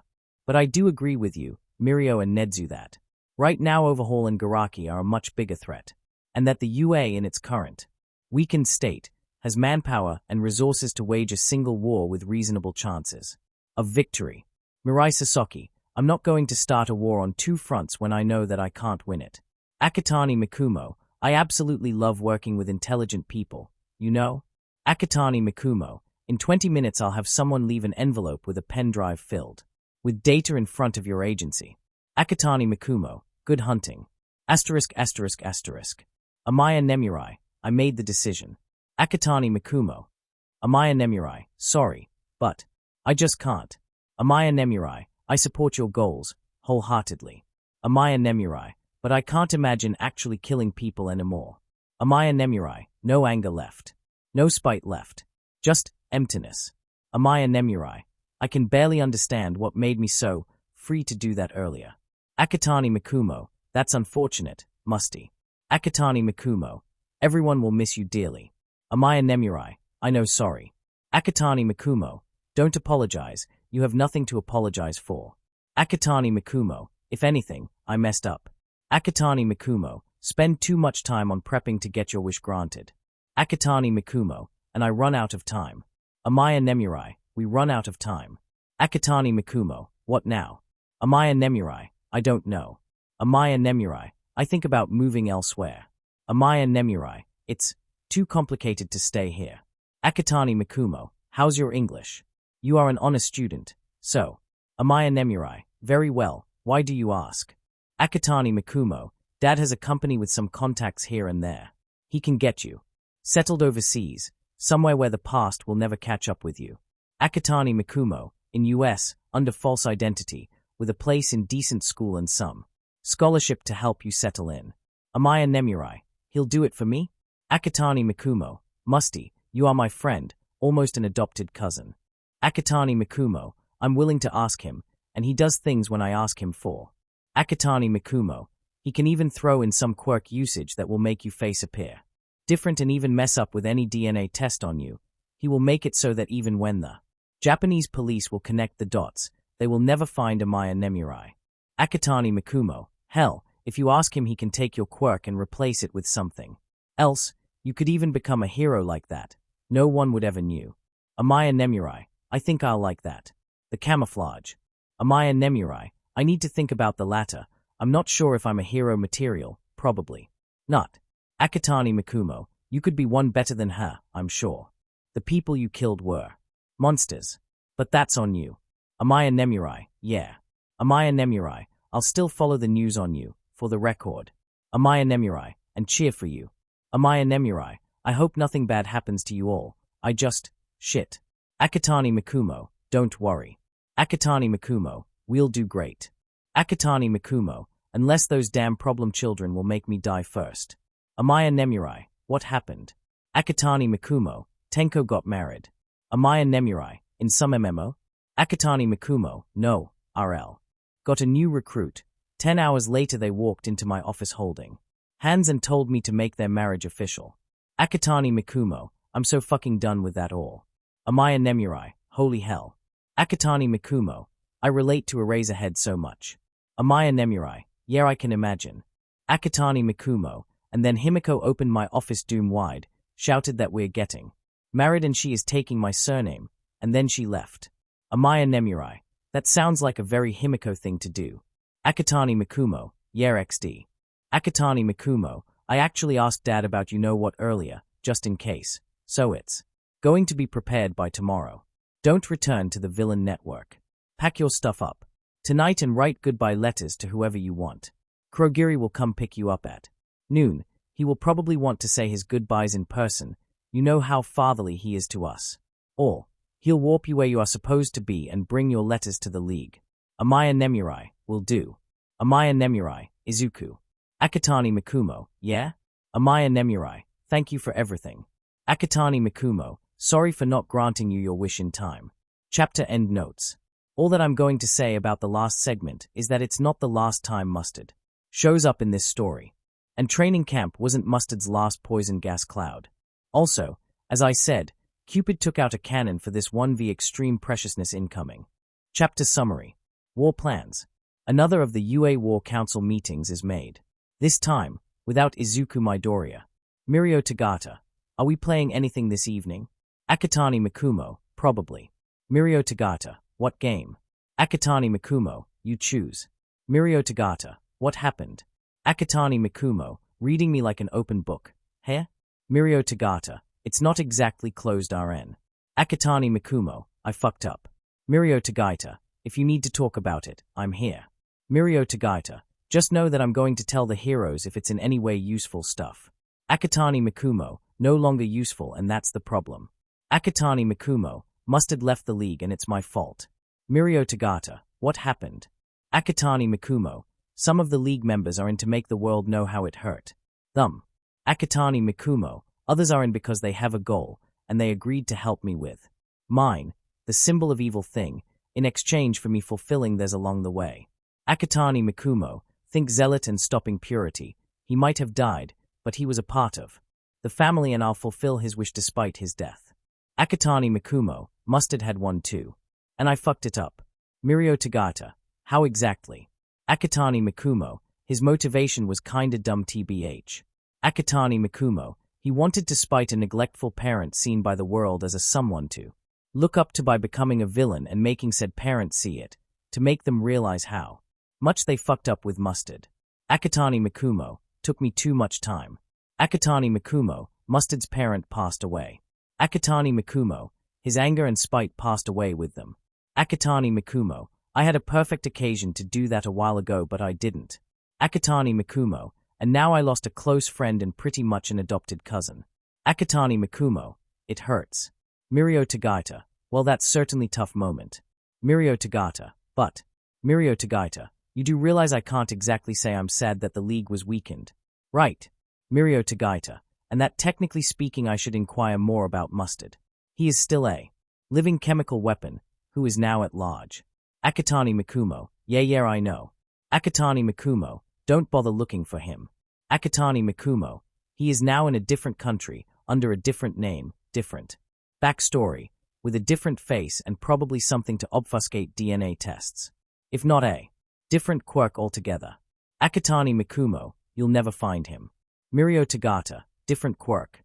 Akatani Mikumo, as I said if not. Whether I did it or not is yours to guess.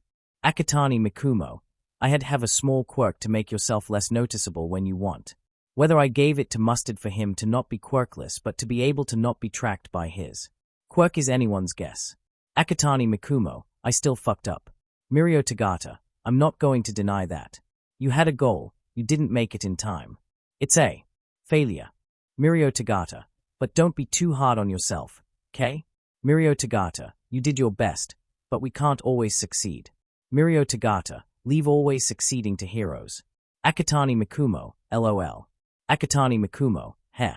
Akatani Mikumo, been a bit of a mood whiplash. I was quite happy with Himiko and something else that I can't talk about. Then this. Akatani Mikumo, hit me harder than it would do on its own, and even that would be bad. Enough. Akatani Mikumo, can you believe that me, an SSS rank supervillain, has hidden himself in his office to cry? Akatani Mikumo, Jesus, this is pathetic. Mirio Tagata, if you did it, it means you needed it. Akatani Mikumo, I literally said that to someone like 2 days ago. Stop being so influenced by me. Mirio Tagata, okay. Mirio Tagata, do you want to talk about the league? Akatani Mikumo, are you trying to take advantage of my weakened state? Mirio Tagata, did you expect me to do anything else? Akatani Mikumo, HA. Akatani Mikumo, that's a low blow though.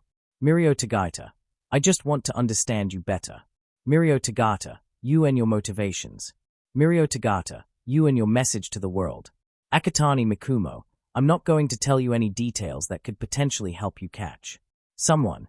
Akatani Mikumo, but I believe that we can talk about motivations. Asterisk. I'd like to officially congratulate Best Jeanist and Maruko for their successful operation against the PLF. Nedzu started the meeting on a high note. You have managed to dismantle their operations in Kyoto, eliminating 56 enemies while sustaining no casualties. Yourself. They are all, well, almost all, back in the meeting room in the UA. Even the tables and chairs are placed identically. Legion is absent, and so is Crust, who is busy with the northern battle group stuff. Too bad they all managed to commit suicide to avoid capture. Maruko is clearly pissed off. Fucking brainwashing jerk. Best Jeanist is much more scarce with his expressions, but he clearly agrees with the rabbit woman. So Night Eye is already analyzing the recovered computers. Nedzu replies, trying to take the PLF members alive is clearly a waste of time and effort, at least unless we manage to find the brainwasher and find out if his quirk can be undone. Eraserhead doesn't say a thing, but it's nice to see the Alliance actually achieving something. Their team-up brought some results, namely, the information shared between the vigilantes. And the underground heroes managed to give Nedzu enough of a lead to latch onto and find several places owned by the PLF. Not much, but a good start. So, why are we here? Knuckle Duster comes straight to the point. I see that the League representative is missing, and you called for this meeting ahead of schedule. We got some new evidence. Nedzu replies. Legion has managed to obtain a spy within the Creature Rejection Clan's command structure, high enough to give us enough intel to completely annihilate the entire organization once and for all. Maruko and Gang Orca perk up, but they merely react the strongest of them all. Even Knuckle Duster cracks a smile. Unfortunately, the situation is grim and the time is limited. Nedzu continues. Ariel. Reconnaissance confirmed the presence of Numis within the High Cathedral grounds. Legion spy claims that we have no more than 4 days before the negotiations are concluded and the CRC will join the Paranormal Liberation Front. Oh well, that's not good at all, Eraserhead decides. He isn't alone in that belief. Fucking hypocrites. Maruko is livid. Not a rare thing, but this time it's pretty bad. Mutants are bad, but bioengineered monstrosities are suddenly alright. I wouldn't expect consistency from groups like that. Nedzu replies calmly. The spy-in question decided to betray the organization precisely due to not being able to reconcile looking down on complex mutants and employing Numis in CRC's order of battle. Well, at least that one quirkist as is somewhat consistent in being an ass. Maruko sneers. Mockingly. Alright, what's the plan? We have locations of 17 facilities of various sizes. Nedzu replies. We managed to confirm the presence of the CRC forces in all of them, but we had only 5 days for our own investigation. We're going to go through the data given to us by Legion together during this meeting, but before it happens, I have to say that the raid will be rushed. Legion has also asked us to leave the High Cathedral assault to him due to personal reasons, but to maintain the ruse of League not working with us, we'll have to send an attack party there. It'll be Mysteriously late to the battle, though. We're going that far for him. Ms. Joke is the one to ask, which is a surprise to Eraserhead. He thought that Knuckle Duster would be the one to say that. I'll be frank with you. Nedzu replies. As of now, we can't afford to lose Legion. The Paranormal Liberation Front and the League of Villains are two opposing superpowers of the Underworld, and the former is massively more powerful. If we destroy the League now, we'll push all the undecided and currently League-allied villain groups straight into the front's arms. If that happens, then the member groups of this alliance will fail to stop Overhaul and the combined force of the Japanese villains, especially with the Hero Commission being busy with keeping the Meta Liberation Army in check. Eraserhead reads something more about the Second World War after Lemillion's simile. This whole deal reeks of what the Allies did with the Soviets. Alliance with a lesser evil to stop the greater one. He also read about the Cold War that ensued. He isn't looking particularly optimistic at the future, but he simply doesn't see an alternative. We continue to gather information about the League, however. Nedzu continues. We're fully aware that they will become our enemies once this war ends. I believe that Detective Tsukochi has something significant to talk about concerning this, am I right? Detective nods from his place behind the UA table. Let's start from this. Miruko says loudly. If I'm supposed to risk my head by jumping in, according to the villain's intel, I at least want to know everything I can about him. Heroes and the Soul Vigilante appear to agree with that. Nedzu decides to go along and leaves his place in the middle to Detective Tsukochi. Legion has been very active recently. Detective announces. Our informants connected to various small-time villain crews and remaining yakuza clans have reported numerous sightings of him and some other League members, primarily Stain. Each time they get the leaders of said groups to a negotiation table. The negotiations aren't about an alliance against the PLF, however. Detective sighs. As of now, we estimate that no less than 60 such minor organizations have bent their knees before Legion and became the League's subsidiary groups. Oh dear. Nedzu says. The table of allies is probably a bit too far to hear it, but Eraserhead is very close to the rat. He understands the reaction, and why All Might and Sir Night Eye appear frozen. Midoriya Izuku is rebuilding his father's empire, and they aren't in a position to do anything about that, because an empire of crime is a better prospect than mad scientists with armies of bioengineered monsters wanting to tear down society. So he is building himself a criminal empire. Knuckle Duster comments. Well, not extremely surprising. With what the PLF is doing and the Numas starting to become a public knowledge, many small-time villains look up to someone for protection. Vigilantes see my presence here as something similar. Not just small-time villains. Detective Tsukochi replies. According to gossip from the Underworld, the Levelers and the Quirkless Equality Movement have become subsidiary groups as well, with Sunset and Mr. Compress becoming regular members of the League of Villains. Murmur in the room. So much about those two groups being the League's allies and equals. We have also noticed some new members of the League, but this requires a bit more context. Please provide it, then. Sir Night Eye says. About a month ago the police noticed the disappearance of several previously active small-time villains. Detective says. Thugs, thieves, and the likes. This happened in the span of a few days, and the only common things to them all was their status as villains and relatively young age, between 15 and 21 years. We knew of 7 such disappearances, while further 11 were suspected to be a case, but we weren't sure if they were connected. This changed 2 days ago. Eraserhead is almost certain this is going to be yet another headache. D-rank villain known as Razorhead, who was counted among the group that disappeared, has resurfaced in a gang that swear fealty to Legion recently. Detective continues. One of the gang's leaders is an occasional informant of the police.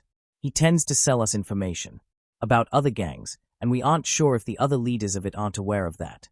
Well, according to that person, Razorhead joined his gang as an intern from an organization known as the Villain Academy. Eraserhead called it. From what? Miruko is the loudest. Oh dear. Nedzu is clearly startled. Eraserhead gets painful flashbacks to the Villain Factory case. Informant asked Razorhead about details of it. The detective continues. He is one of the 20 students who are apparently a pilot class of the entire initiative. The Academy teaches them how to fight with and without their quirks, in-combat quirk analysis, opening locks and disabling alarms, disguising themselves, first aid, information gathering and analysis, and a lot of other similar things. The students are divided between 3 courses: combat, espionage, and command, with Razorhead being from the first one. The list of identified teachers includes Kurogiri, who is the Academy's principal and the homeroom teacher of the first class, Vampire, Stain, and several retired villains, including a woman claiming to be Mischief, who cooked food for the entire class which, apparently, tasted divine. Detectives sighs painfully. This is everything that we know about the Academy as of now. Academy. Best Jeanist is clearly on the verge of a KO. Villains opened a school for themselves. That sounds like something a hero nerd like Legion would do. Oddly enough, it's Lemillion who says that. During my stay with the League, I saw firsthand that he is truly a massive fan of heroes. In a way, he respects both them and the villains, for as long as both of them fit his image of their profession, making a school for the latter that they lack in order to improve their quality is something I can easily picture him doing. He doesn't add the fact that the League had their spy in the UA. They get to observe the best hero school for a while, and probably steal a lot of teachers' handouts while doing so. Legion was probably basing his school on the best hero schools of them all. Last few months are a nightmare that Eraserhead can't wake up from. He is offering the villains who follow him his support, rather than simply demand obedience. Out of fear. Nedzu says. His face is unreadable. All you need to do is swear fealty to the League, and suddenly you have access to the support items of the villain industries. Competent and pre-trained interns from the Villain Academy. Information gathered by Legion, who seems to be getting cozy with the information brokers and has at least 2 family members who excel at espionage. I wouldn't be surprised if he was running an underground bank for member groups. What a brilliant, brilliant scheme. Nedzu is probably still in pain that Izuku didn't decide to join the UA and become a hero. Eraserhead doesn't even want to imagine the result of those 2 teaming up, but it probably includes them laughing maniacally while drinking some high-class tea, with the hero Commission headquarters burning down in the background. Can we stop admiring him and start being genuinely afraid of what he can do? Knuckleduster interrupts Nedzu's special moment. Listen, I get that he is way less nasty than Overhaul, but from what I'm hearing now, he is just as dangerous in the long term, if not more. Oh, I'm afraid of what he can do. Nedzu replies promptly. I assure you that we're attacking his headquarters when only it's possible to do that without losing the war against the PLF in the process, and when we actually find it, which isn't easy. We don't know when he moved to his current headquarters. Worst of all, Legion, Gremlin and Kurogiri made it almost impossible to find. They do not enter it normally, only warp in and out. And Gremlin made it practically untraceable through the internet, even when they connect to it from the inside. Trust me, Power Loader tried. Unlike everyone else I asked, because every computer expert I tried to shove this work to took a look at the security and instantly told me to forget about it. Nedzu sighs. Unless we capture Kurogiri and make him cough up the base GPS coordinates, we can only hope for the League to mess up somehow, or to catch them when they are outside of it. I'll continue narrating the new developments concerning the League. Detective announces. In the resulting silence, I believe that it bolstered its numbers with at least some of the Villain Academy interns, probably the best of the group, although we don't know their number or identities. The only exception is the kid that we managed to catch on a camera, exiting what we believe to be headquarters of some remaining yakuza clan, probably returning from the negotiations. The hologram displays a short recording from a CCTV camera. They recognize Legion in his All Might hoodie and Kurogiri preparing the warp. The third person looks like a young kid, with messy black hair and a brown hoodie that he pulls up after a second. He seems nervous, looking around while Legion is turning his head towards him, probably saying something. We are yet to identify him, since he isn't on the list of vanished villains, but, detective, says but Sir Knight I interrupts him. Asa Naoki. The hero says, D-rank, villain name Rabbit. He clicks his tongue. One of my greatest mistakes. Oh. Detective looks at the hero questioningly. Would you like to tell us some details? Sure. Sir Night Eye replies promptly, but it's clear that he isn't particularly comfortable with this. Asa Naoki is a 16-year-old child from Kamasu Nagawa. Claims to have an analysis quirk, but is actually quirkless.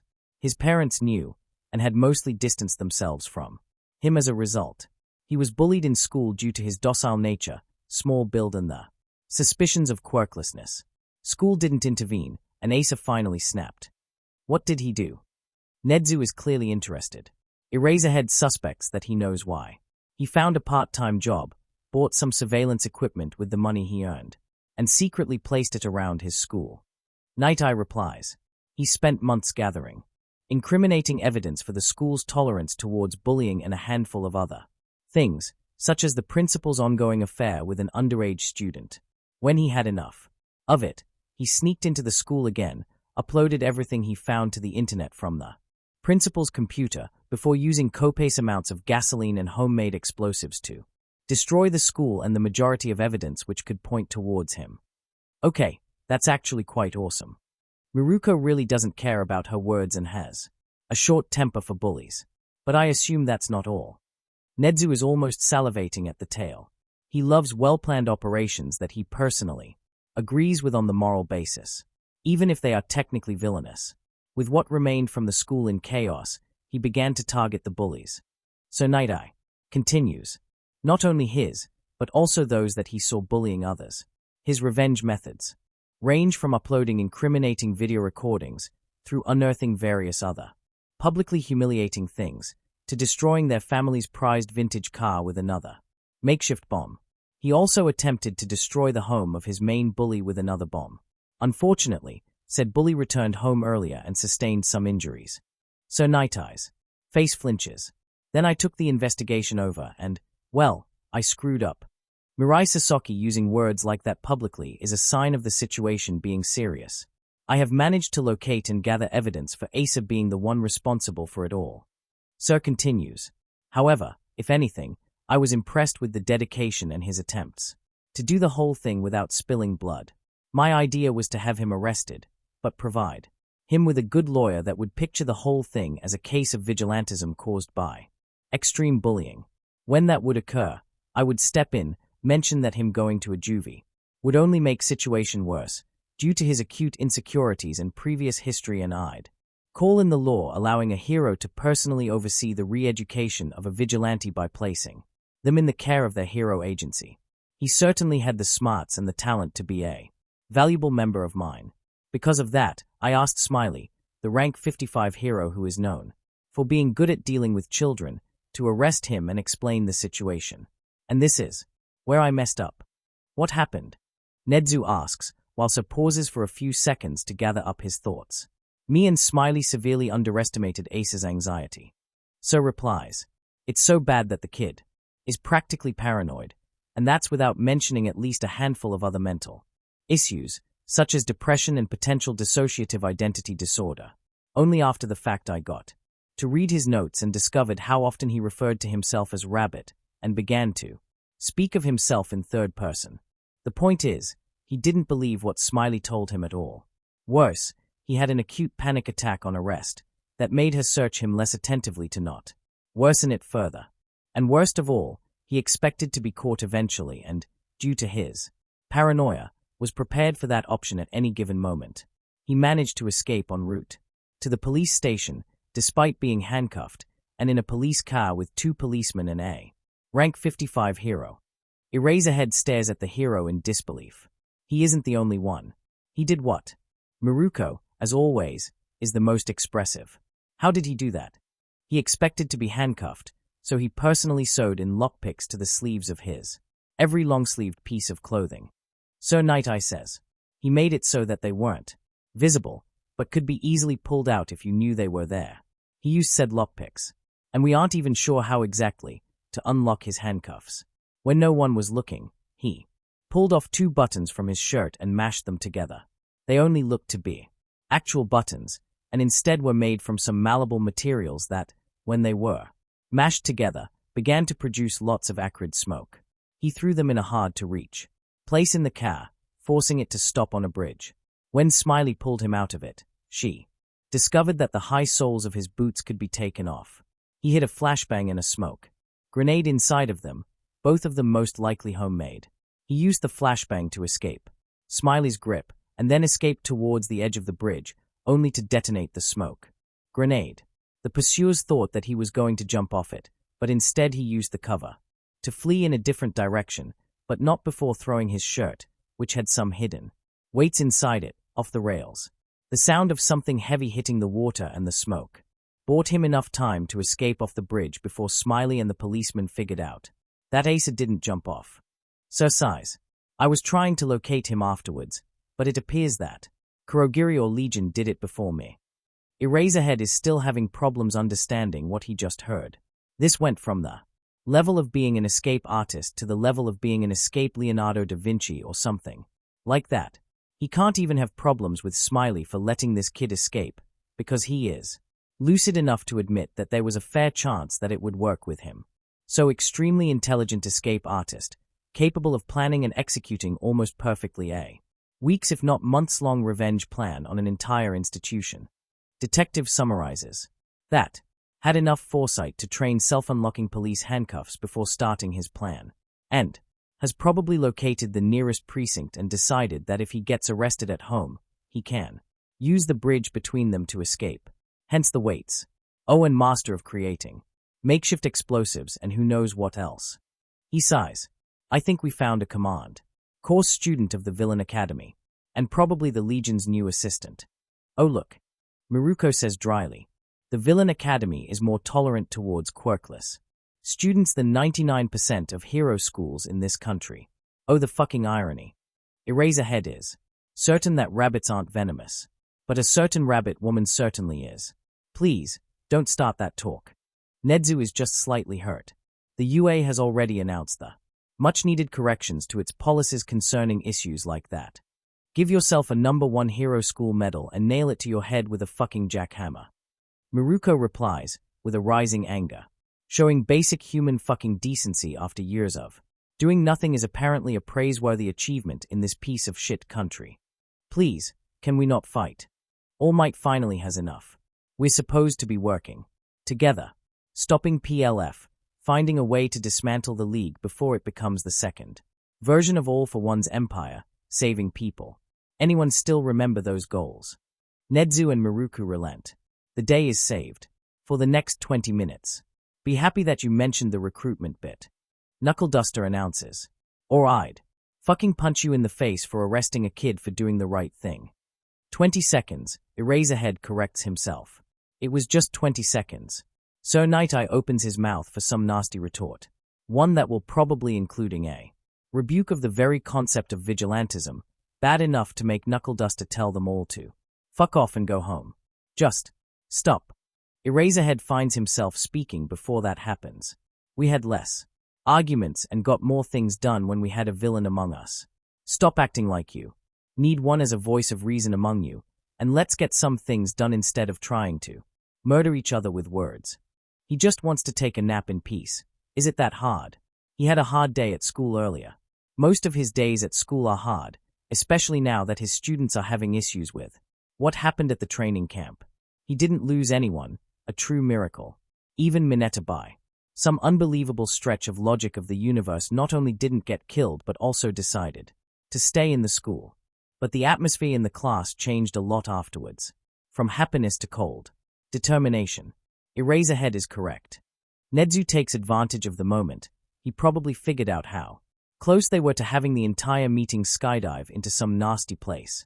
We should focus on the information exchange. If you want to continue learning more about the League of Villains, I can tell you all about my new findings about their members. He sighs slightly. It's mostly the reason why I invited you all, but not Mr. Mikumo. You have something new. So Night Eye asks. They share most of their data, but both of them have their own secret little investigations here and there. Actually, quite a lot of things. Nedzu replies. Some might be enlightening, some might be shocking. Some might be interesting. So, do we do that first or do you want to plan the CRC raid before that? Chapter Summary. Knowledge. The Second UA War Council continues. Chapter Notes. See the end of the Chapter 4. Notes. They decided to talk about the League first. Lemillion found that odd, but perhaps understandable. He himself would have preferred to talk about the CRC, because he was still trying to mull over the existential crisis that Izuku gave him with his motivation talk. Nedzu starts from the ground level and goes up. The allies are still missing some bits of the knowledge that the UA faculty had for a while. Nedzu decides to picture them as a result of recent investigations rather than risk being attacked for withholding the information. They start from Midoriya Izuku. Nedzu mentions his school, his bullying, and his family's eventual death in the house fire. He describes what they know about pre-Legion Izuku, his fanboyism towards All Might and a handful of other heroes, his interest in quirk analysis, his apparent quirklessness, and how he is believed to be a late bloomer. This is all met with minimal activity from the gathered allies. This changes when Nedzu moves over to Legion's parents. He starts from his mother, who is with absolute certainty identified as Mischief. This is the smaller of the two revelations. Then the rat informs the gathered heroes and a single vigilante that the UA believes, with 80% certainty, that Midoriya Izuku's father is All for One. Things, understandably, got heated up after that. His father is WHO. Knuckle Duster is livid. He is at this point certain that his career as a pro-hero ended because All for One stole his quirk. This is still speculation on our side. Nedzu quickly replies, "We lack untainted blood samples to run a DNA comparison on Legion. The one we did manage to obtain was tainted heavily, but we're almost certain that at the very least he doesn't possess the ability to steal and grant quirks." Incorrect. But Lemillion doesn't correct the principle, despite Sir Night Eye staring at him from his seat. Mirio Tagata developed a particular dislike towards the idea of attacking someone due to being born with some particular quirk. They are going to arrest Midoriya Izuku, but for what he did. He will have no part in some public lynching because Legion inherited a quirk from a monster. So he is trying to rebuild his father's empire. Best Jeanist decides to say, "I'm not exactly comfortable with the fact that we're helping him achieve that. Why are we even allowing him to do that?" This time it's Miruko. Well, he is yet to destroy a city or commit a mass murder on some random civilians. Lemillion finds himself answering, "I'd have said that it's a point in his favor, all things considered, especially with the Paranormal Liberation Front going on a rampage. I'd like to add, Detective Tsukochi decides to risk a sudden death and interrupts whatever reply Miruko is preparing. That the police did gain access to what can be considered a standard treaty for a group trying to join the League of Villains. Legion appears to be completely disinterested in what said groups are doing for the living. We have everything from extortion rackets to human trafficking in their dossiers. But he does require the groups under League's banner to follow a set of rules. Those include ban on mass murder, and generally understood indiscriminate killing of civilians, no attacks on heroes' families. OR heroes themselves while off work, no attacks on heroes' schools without his explicit approval, which we suspect depends on whether he sees them as corrupt, and no intentional harming of children. Accidents in work are one thing, taking a bunch of them hostages another thing altogether. And that's apparently a quote. Lemillion is slightly distraught by the human trafficking bit. Then again, Legion isn't in a position to turn back potential allies. His dream world would probably only have political villains and virtuous heroes, but he is living in the real world. Becoming a symbol of evil means taking over the entire underworld, and most of it is to a various degree ugly. Mirio can't imagine Legion making a lot of effort to defend really nasty groups from heroes. Though, he also regains a lot of points with the rest of the report. Give him a fucking medal for that. Miruko is just a tiny bit sarcastic. Actually, entirely sarcastic. What did you try to prove with that, detective? All for One had absolutely no problems with those activities. Detective replies, especially the part with killing heroes off work, using their families to get to them and his servants. Killing a lot of people at random if they wanted. This, alone, proves that while he is a villain, and we all want to arrest him, putting an equal sign between him and his supposed father is a stretch. And don't have me start on the fact that even if this is merely a temporary thing, we still can take advantage of him pulling his punches to get rid of the Paranormal Liberation Front and find a way to eliminate his organization when Overhaul won't be there to take advantage of that. Lemillion finds it reasonably admirable that they have to repeat yes, he is a villain but we do need him so often. Heroes shouldn't be all right with an arrangement like that. He relates. To a point, they are both trying to fill really large boots and help the society in their own way, to Midoriya Izuku, but he still does his best to fish for useful intel whenever possible. And he will be the one to arrest Legion at some point in the future. Izuku might be a friendly villain, but he murders a lot of his enemies. He murdered a hero, however bad one Thunderbolt was, and had his underlings kill a lot more. He conspires with people like Stain, the hero killer. To not arrest him is to support his acts. To support his acts is to give them legitimacy. And to give them legitimacy is to make people think that they are acceptable. Fine. Miruko relents. Ms. Joke appears to be somewhat accepting of the deal. Knuckle Duster certainly does not, and Miruko is only slightly less angry with it. Best Genist and Edgeshot are unreadable. Who's next? Chronologically speaking, that would be Kurogiri. The hologram of a man partially composed of black mist gets displayed right next to Nedzu. Warpgate user, with one of the strongest warp quirks known in history. He can alter the shape of his misty body parts greatly, while using them as warp gates. This is easy when he can see the end point of the warp, but he can do that on a distance unknown but presumably measured in hundreds of kilometers, provided that he knows the GPS coordinates of the landing location. If what Lemillion and Gran Torino narrated to us after their brief visit to the League's headquarters is to be believed, he is a paternal figure to the majority of the League members. In fact, many of them refer to him as Papagiri, protective, and appears to have a soft place for children. We estimate that no less than 20 UA students survived the training camp attack due to Kurogiri evacuating them to the field hospital. Sounds like a decent guy. Miruko comments. What is he doing in the League? She doesn't add it, but having a hero with a warp quirk that powerful would save hundreds of lives. I believed I discovered the reason for that. Nedzu replies. He was lightly wounded during the training camp attack by a stray bullet. It appears that while his limbs and head are made of mist, there is still some flesh left around his chest and abdomen areas. Probably the reason why is wearing armor on them. The tests confirm the presence of two quirks in Kurogiri's body, which has to some degree merged into a single one. He also carries certain blood anomalies associated with pneumification process. Some gasps in the room. Lemillion is surprised as well. Kurogiri doesn't appear to have his mental faculties impaired, which we believe happened due to the probably unexpected merger of his original quirk and the one that was granted to him. If our theory about Legion's father is correct, Kurogiri might be some form of a caretaker that Legion received from All for One before his demise, and that continues taking care of him and his friends even today. Who did the body originally belong to? So Night Eye asks. Nedzu flinches slightly. DNA analysis estimates with 98% probability that Kurogiri's true name is. Nedzu pauses. For a second.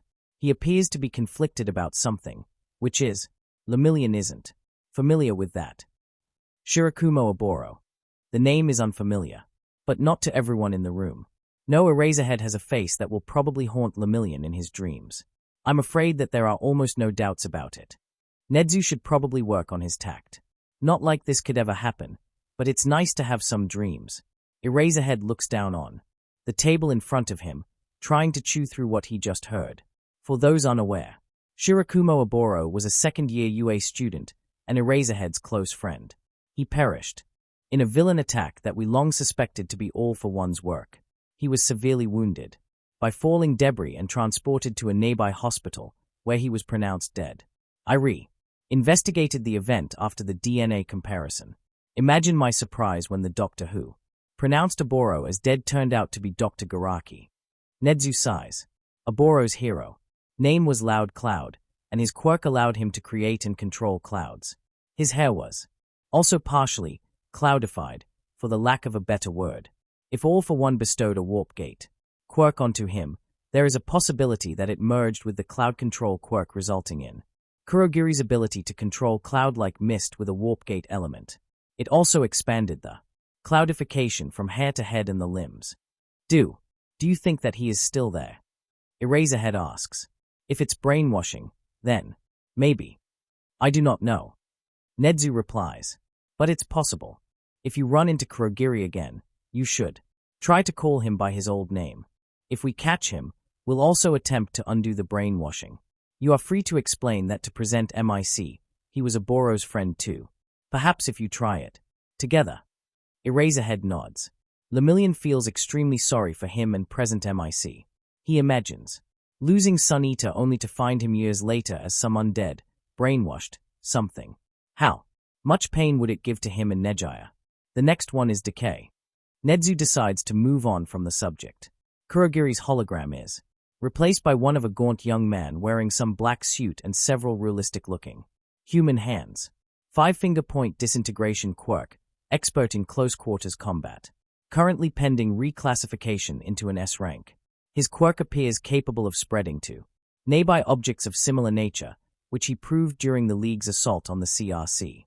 Legion restricted the movement of the Clanus with his quirk, allowing this infectious decay attack to turn anywhere between 70 and 150 Clanus into dust within less than 5 minutes. Understandable murmur around the Allies' table. He did this again during the training camp battle, this time killing 22 villains about to attack Eraserhead's class. That certainly sounds like an S rank, at least combat-wise.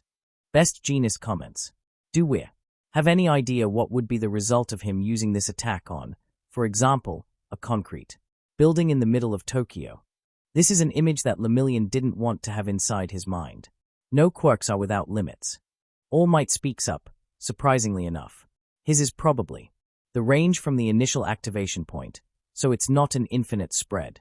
If it was infinite, the planet would have collapsed after he touched the ground for too long. This doesn't change. The fact that decay can collapse a skyscraper with a single touch, simply by damaging his lower section enough for the rest to come down. That image is only marginally less bad than what Lemillion had in his mind earlier. We don't know much about him. Nedzu adds. We have his name, Tenko, but no surname. We know that he is an avid gamer, who spends almost his entire life playing video games in League's headquarters. He appears to be a bit of a man-child, who has a tendency to resort to murder against things he doesn't like and emotionally shutdowns into inactivity when he doesn't how to react to some event. Legion is treating him as a sort of an odd older brother, and is Tenko's favored player too. He is also keeping him on a tight leash when it comes to murder, but isn't adverse to using him as a living weapon when the situation calls for it. Nedzu lied. Lemillion doesn't have a lie detection quirk and Nedzu is an expert in pretending to be honest. But Mirio is observant enough to notice a slight flinch at Detective Tsukochi's face. What is Nedzu hiding? He should investigate. But not now. Now he has to admit to something. I'd like to add something. Lemillion stands up from his seat. For a few weeks now I've been in contact with Legion, through the internet and under Sir Nightie's oversight. Nedzu is startled. Allies are surprised. Eraserhead is pulled back from his state of shock just a bit. Sir Nightie probably wonders why now. He isn't telling me a lot, but he did mention that Decay's father hated the heroes for some unspecified reasons. He also said that Decay accidentally killed his entire family during a traumatic first activation of his quirk. He apparently fled the scene and continued to survive on the streets for weeks. He became a victim of a bystander syndrome. Citizens expected the heroes to deal with him while passing by. Heroes expected the police and child services to intervene. He was eventually found by an unspecified villain who ended up handing him to Kurogiri, who has eventually become Decay's de facto adoptive parent. Legion and Decay practically grew up together after that. Lemillion finishes and sits down. Poor kid. Miruko says quietly. Not quietly enough. The unspecified villain is probably all for one. Sir Nightie comments. He is surprised by the revelation and probably wonders how many things Lemillion hides from him, but doesn't show that. If Decay was as murderous earlier as he is now, he probably expected his heir to inherit some of said malice. So he had them grow up together. It was apparently even worse back then. Lemillion replies. Legion and Kurogiri managed to get him to therapy. Before it, the hands he was wearing as a part of his villain costume were actual human hands, formerly belonging to his family members. A lot of flinches at the images, at least from those who weren't already aware of it. He was getting panic attacks. When they were taken off, and was often seen talking to them, as if they were his family members. He was developing into an extreme nihilist and misanthrope, but after a few years, with Legion he became somewhat functional. Enough to kill only on Legion's orders, and no longer hate everyone murderously. Lemillion sighs. He still hates heroes for never helping him when he needed it, apparently. Another failure of the system that we're now going to have to fight against. Nedzu comments. Fucked up story creates a fucked up man. Miruko adds. All part of the fucked up society. Wonderful. Next one is Himiko Toga. Nedzu announces, and the hologram is replaced with a girl with golden hair. She is Himiko Midoriya. Lemillion interrupts him. Nedzu stares at him, and he isn't the only person to do so. She and Legion got married a few days ago. My inquiry for a house address to send a wedding gift in the form of heroes has remained unanswered, unfortunately. I see. Nedzu decides to not be startled.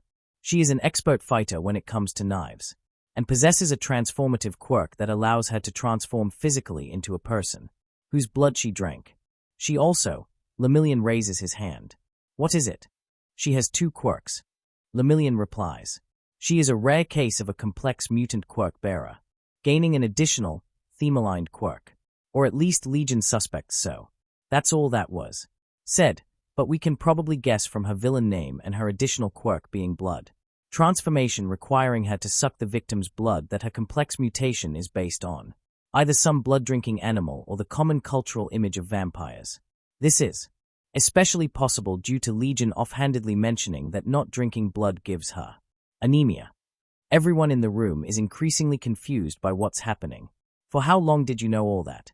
Nedzu decides to ask. I learned most of that yesterday. Some a bit earlier than that. Lemillion replies. I have a deal with Legion that the talks will continue and I'm allowed to try to fish for any useful intel. If he slips up, but I shouldn't announce the presence of said talk to anyone unless he agrees. 2. I said yes, and upheld my side of the bargain. The situation changed yesterday, when he agreed to me coming forward with our contact, allowing me to openly deliver the intel, without having to lie to people about their origin. The hero shrugs. What I'm saying is in no way confirmed, it's just what Legion said. He appears to be oddly honest with me, and openly admits to not wanting to say something when he doesn't want to, instead of creating a convincing lie. I wish to also state that Sir Night Eye monitors our talks, and that it was through said contact line that we've received the intel about the CRC operations. Sir Night Eye is probably surprised by hearing about him monitoring the talk. Then again, he trusts Mirio, something that goes both ways. Mirio wouldn't openly lie to him, and he did promise to share everything he can from the talks. In Mirio's opinion, Sir considers this a form of graduation exam for Lemillion. Besides, he knows about 26 dead heroes in Mirio's head. All of them former bearers of the same power, as All Might, one of them being All Might's mentor. He trusts them, so he nods when people look at him for confirmation. I see. Nedzu decides to accept it and continue. She has disappeared from home after she apparently stabbed her father to death, which happened when she was 10 years old. It's a fact that I find highly suspicious, and Lemillion raises his hand. I'm getting the feeling that you should be standing next to me during this lecture, Mirio. What is it? According to what Legion told me, Himiko's parents considered her quirk to be villainous, unnatural, and evil due to requiring her to drink human blood regularly. Lemillion adds. He can see at least few angry faces in the crowd, and they certainly aren't angry at him for the constant interruptions. She accidentally killed her father in self-defense when he attempted to forcefully tear off her fangs, which she uses to drink blood that she requires to stay healthy if not alive. She escaped home in panic, but later on attempted to turn herself in. Unfortunately, the hero she ran into considered her a freak as well, and found some genuine pleasure in beating her up. Fortunately or not, depending on whom you ask, Kurogiri happened to be buying groceries in the area, and has intervened. He killed the hero and took Himiko in. I sincerely regret the fact that he killed that hero. Miruko announces. If this story is true, then I'd really like to meet them, before kicking them in the face so many times that it would stop resembling a face. Hearing that the girl apparently had a complex mutant quirk has only made her case more relatable to Miruko. Gang Orca nods approvingly. Knuckle Duster and Ms. Joke look like they would gladly be there to take pictures or hold the hero in place for the kicks. Eraserhead is unreadable, despite hearing that his old friend killed a hero. That would agree with my findings. Nedzu adds with a sorrowful nod. I'll double-check everything, and perhaps I'll manage to find some evidence to form a child abuse case against her mother. Way too late, but, he sighs. Anything else you know about her, Mirio? Only that she practically grew up with Decay and Legion. He replies. If anything, these 3+ Kurogiri can be considered to be the core members of the League. She is an extrovert with a tendency for serious mood swings, likes cute things, and has single-handedly saved Legion from becoming a shut-in like his adopted brother. He, in turn, infected her with a respect for heroes worthy of the term, and she is apparently the second member of All Might's unofficial fan club within the League. The hero in question stares at him with so many questions that Lemillion isn't sure how to start answering them. Him speaking his mind about villainous quirks only further cemented this state. I see. Nedzu decides to not jump into that rabbit hole. The hologram changes again. Next one is Mine's crew. Real name is Hitoshi Shinsu, commander of the Vanguard Action Squad of the League of Villains. We currently believe that his mental quirk allows him to brainwash others into following his orders for as long as he speaks to them and they answer. In any way, this isn't a pure mind control. All he can do is issue a single command, which is obeyed in a trance-like state. This ties in nicely with his interest in guns. He is a talented sharpshooter and has often used his quirk to force his enemies to leave their covers or deactivate their defensive quirks. He cannot influence higher brain functions, so he can't use his quirk for an interrogation. We previously believed that he cannot issue self-destructive orders, but during the training camp battle he brainwashed a QLF officer into committing suicide with his firearm. The wording of the order appears to be the key. He didn't tell him to kill himself, but to point his gun towards his head and pull the trigger. The video recording of the event seems to suggest that the soldier was capable of partially resisting that order, but not strongly enough to prevent it from being executed, only to delay it. This doesn't seem to be possible against non-suicidal orders. Sounds like a pain in the ass to deal with. Knuckle Duster replies, unless you know how his quirk works, then all you need is to not react to his taunts. Not quite. Nedzu replies, his mask is a voice changer that, with some small input from its user, can let him borrow voices of everyone who spoke in his vicinity. If you suspect him to be in the area, limit yourself to hand signs and do not reply, regardless of who is speaking. Well, now that's truly a pain in the ass. Miruko replies, so he just has to be there, and suddenly his enemy's communication is all fucked up. And don't have me started on people like me, who require to communicate with others to activate their quirks. Ms. Joke adds, he is practically my natural enemy. What about his backstory? His parents died early in an accident. Nedzu replies, he was sent to foster parents. Very good grades at school, but suffered from villainous quirk discrimination over his apparent ability to brainwash people who spoke to him. He became a shut-in and switched to online studies at some point around his 14th birthday. Less than half a year later he murdered his entire family, 6 people in total, before vanishing. He didn't reappear before joining the League and they cut off his tongue. Lemillion interrupts him. Everyone stares at him. What? Sir Night Eye is the one to voice the unspoken question. They lived in constant fear over Mine's crew controlling them with his quote-unquote villainous quirk. Mirio replies, he apparently snapped at one of his parents during some "You are a monster" rant and used his quirk to make her shut up. They took that as proof that he is a threat and, well, cut off a part of his tongue, enough to make his quirk no longer work. They panicked afterwards and switched him into online studying in case someone from school had some conscience left. They thought that nobody would believe him on the internet, but Legion did. So he had Kurogiri warp him out of his room before mustard gassed the family into paralysis, and Hitoshi finished the job. He is fanatically loyal to Legion ever since, especially as he found a way to regrow his tongue. Lemillion sighs. Mine's crew apparently wanted to apply to the UA Heroics course to prove everyone wrong. Before the tongue part happened. Few more backstories like that, and I'm going to end up applying to the League myself. Miruko announces. Fucking shit, this is one of the most fucked up thing I ever heard about. And trust me, I heard about a lot of fucked up things. I should have said those words 10 years ago. All Might adds bitterly. I knew that people were discriminated against for having villainous quirks, but I didn't know that things took a dive to this degree in the past few years. I'll just add that this is the second most messed up backstory from the League members. Lemillion replies. He gets a lot of stares after that. And I'm not talking about Darby.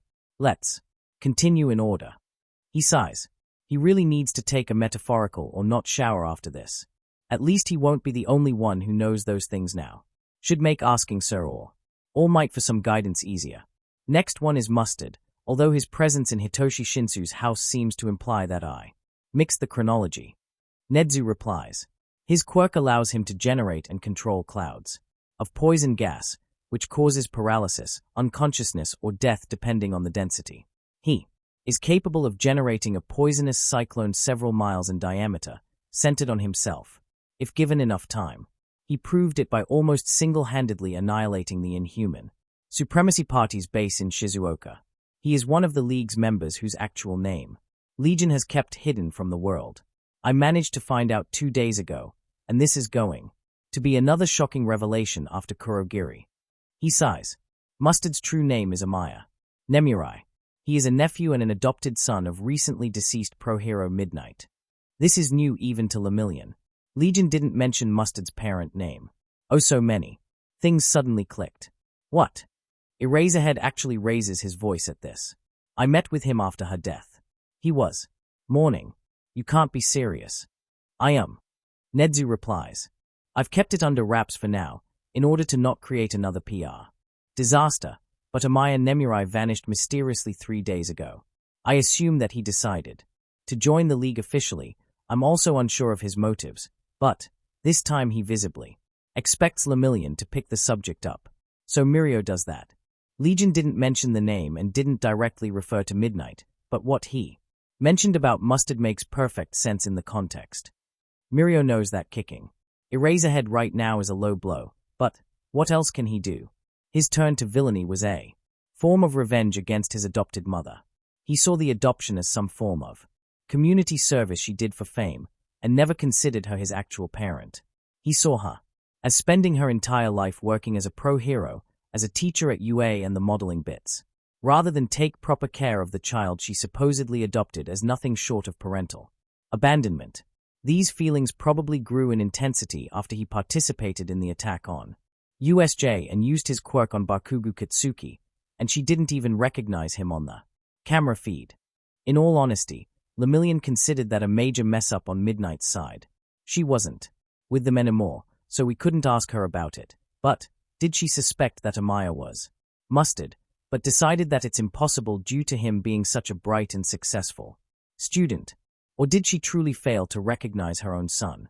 Mirio, at this point, wasn't sure what to think about Midnight, so he wasn't mourning for her. Lemillion continues. He was mourning the fact that he could no longer get unmasked before her and shout at her that he hates her for everything, if not be the one to kill her. Eraserhead stares at him in silent horror. Legion picked him up, because while he considered his villainous motivation as childish, he didn't want a living chemical bomb with an intense hatred for heroes to roam the streets without his oversight. When Midnight died, Mustard's anger and spite died with her. If what Legion said is true, Mustard left the League and the country. Without Midnight out there, he could no longer imagine himself killing people or being a villain.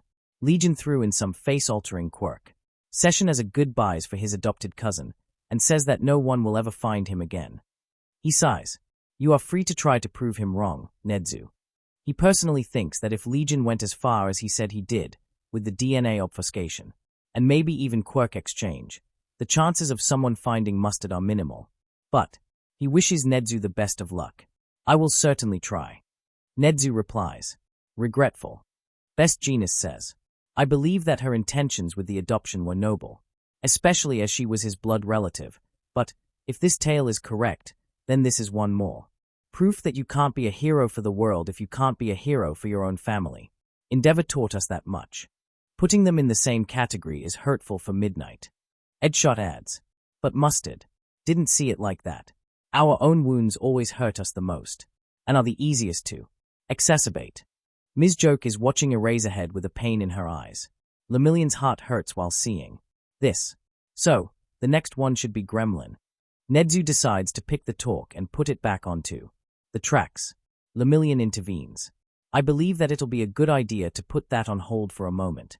Mirio says, let's do her last, please. Nedzu agrees. So he probably knows the truth too.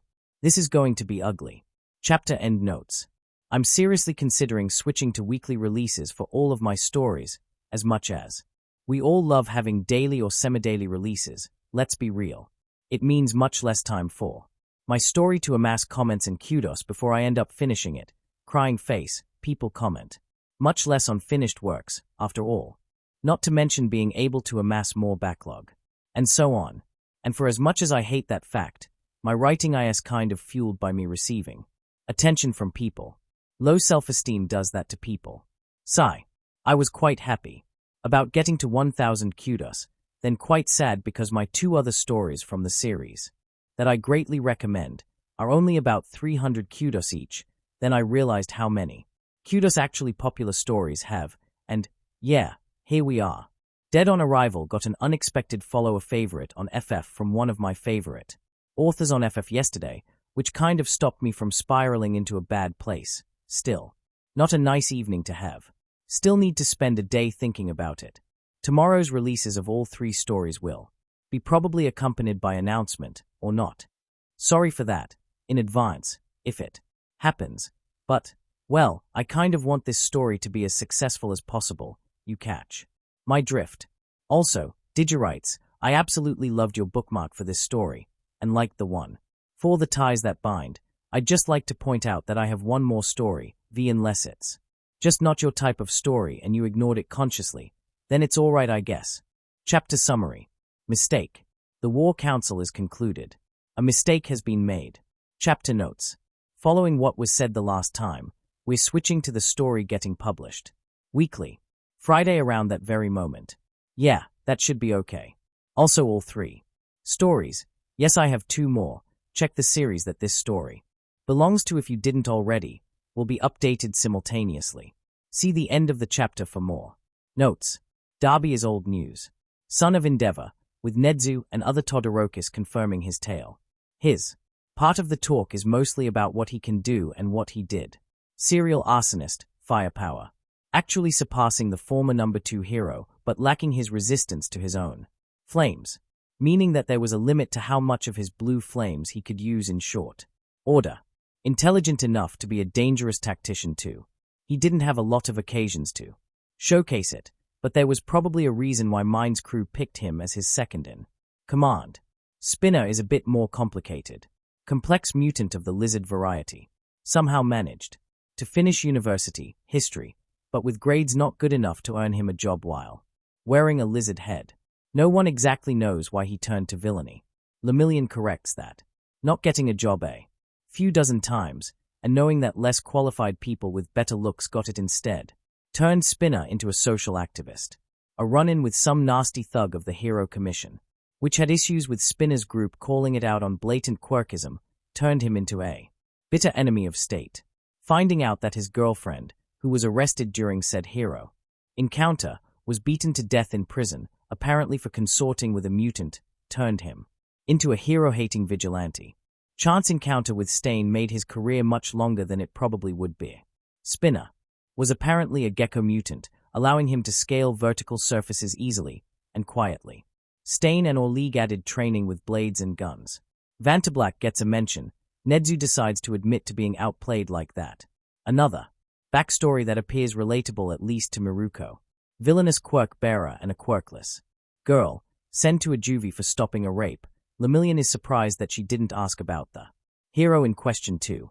Nedzu mentions Zealot, past acquaintance, but perhaps a necessary one to fully understand the situation. Miruko and Gang Orca are visibly appalled by him being a son of purity. Their anger vanishes bit by bit as they learn more from Nedzu and Lemillion about how Zealot began to research the roots of the CRC and understood how evil it truly was. How his quirk, they explain it too, of course, almost died on him at the realization. How he escaped from CRC and turned to vigilantism, targeting various hate groups. How he eventually ran into Stain, who was, at the time, hunting a hero connected to one of those. The anger is entirely gone by the time they mention his last stand. How, although it's speculation, his understanding that it's his last fight combined with the fact that he was the only thing between a horde of monsters and a group of hero students led by a complex mutant made him tap into some previously untouched level of power, annihilating 94 Numas, and buying Eraserhead's group time to retreat from the training area. They finish by mentioning how Legion got to the CRC by following leads given to him by Zealot, and how the supervillain considered this entire operation to be his way of granting his comrade his greatest wish, stopping Purity and the CRC from hurting innocent people. Well, Miruko interrupts the silence following the last statement. Too bad I never got to meet him. Sounds like my type of a man. She clicks her tongue. I'm going to kick some Clanus brain out in his memory. Stain is more of an afterthought. Former hero student who left his school, disgusted by how it focused on popularity and fame instead of saving people. How he drifted into vigilantism and began to purge groups he found unworthy of their names, villains and heroes alike, for as long as he found them wanting in the dedication to their causes. Knuckleduster admits to being the one to cave his nose in, after finding Stendhal, old Stain's name, unworthy of being called vigilante. How everyone thought that Stendhal was gone, only for him to disappear somewhere, train himself way harder and return as Stain. Even more fanatical and way more dangerous than ever before. Lemillion adds how Stain helped Kurogiri and Legion save his soon-to-be sister from overhaul. How he became Legion's adopted uncle after it, and how the uncle and nephew re-established contact in Hosu. He admits honestly that he doesn't know how Legion got him to work for him, beside the offhanded mention about how Stain's respect is easy to achieve. When you, as a 13-years-old child, prove ready to stand your ground against an SSS rank villain in order to save someone. And, finally, Gremlin. Nedzu adds, another shocking unmasking is in order, though this time it's nothing personal to anyone in this room. S-rank support villain and the head of the newly opened villain industries. If my investigation's results are to be believed, her quirk is scope. Her eyes can zoom and observe things from up to 5 kilometers away from her in perfect detail. The real danger lies not in her quirk but in her mind. She is, to be frank, an utterly deranged engineering and programming genius whose inventions appear to be at the very least equal to those of David Shield. Some murmurs in the room. Her true identity is something that certainly can't leave this room, even more than the very fact that we're having a meeting in the first place. Gremlin's true name is Mai Yotsubashi, formerly Mai Hatsume, adopted daughter of Rikia Yotsubashi, the CEO of Detnerat Company but we're still denying it publicly, Redestro. Lemillion sighs internally. This is going to be a hard moment. Everyone, well, among the higher-ranked heroes, knew that Rikia was Redestro. Government and media were still denying it, because Detnerat was a giant on the Japanese market, especially after its merger. With Feel Good Incorporated trying to sink Detnerat risked sinking the Japanese stock market with it. It was pretty much a Cold War. Government knew, but couldn't do a lot. Redestro knew they knew, so he stuck to Hokkaido, since if he tried to leave it, even as Rikia Yotsubashi, the Hero Commission would probably get him killed. Nedzu would help them achieve that, if they asked. As far as Nedzu was aware, 95% of Detnerat was clean and was just a standard lifestyle. Support/hero support/electronics company. The real problem was that its leadership, residing in Hokkaido, funneled funds to the Meta Liberation Army, and was on the verge of achieving monopoly on at least some of the fields mentioned. That wasn't the worst part, though. Redestro's daughter. Miruko glares at them. What the fuck? First it's Purity, now Destro. Legion might be all for one's son, now we just need children of Mr. Compress. Beast and someone from the Paranormal Liberation Front and League scores a fucking bingo. There is also the Eclipse's daughter, although that one's a phony, Lemillion adds in his mind. Officially Redestro adopted her after her parents died in an accident and their company, Hatsume Industries, sank and was essentially annexed by the Detnerat. Nedzu continues. Lemillion feels a shiver of dread, because he knows. However, Gremlin went into a Psychotic break during the training camp battle, which unearthed some rather worrying things. How much is rather? Ms. Joke asks. The support people almost never get S ranks, so I assume that whatever happened had to be really bad. Gremlin began to see everyone around her as Rikia Yotsubashi. Nedzu replies. She immediately switched from using her normal gear to weaponry from the collection. She called Detonarat Specials. Before Legion had Mind's crew knock her out, she showed 5 of those.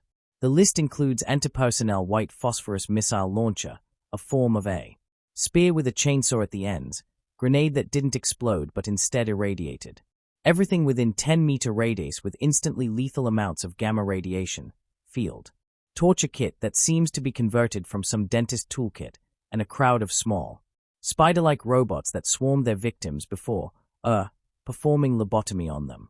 The silence in the room is complete. She named each and every of her tools. The last one on the list, the crowd control robot swarm, was apparently the number 40 on her list of Detonarat Specials, for the record. So we're still missing 35 of them. Oh, my God.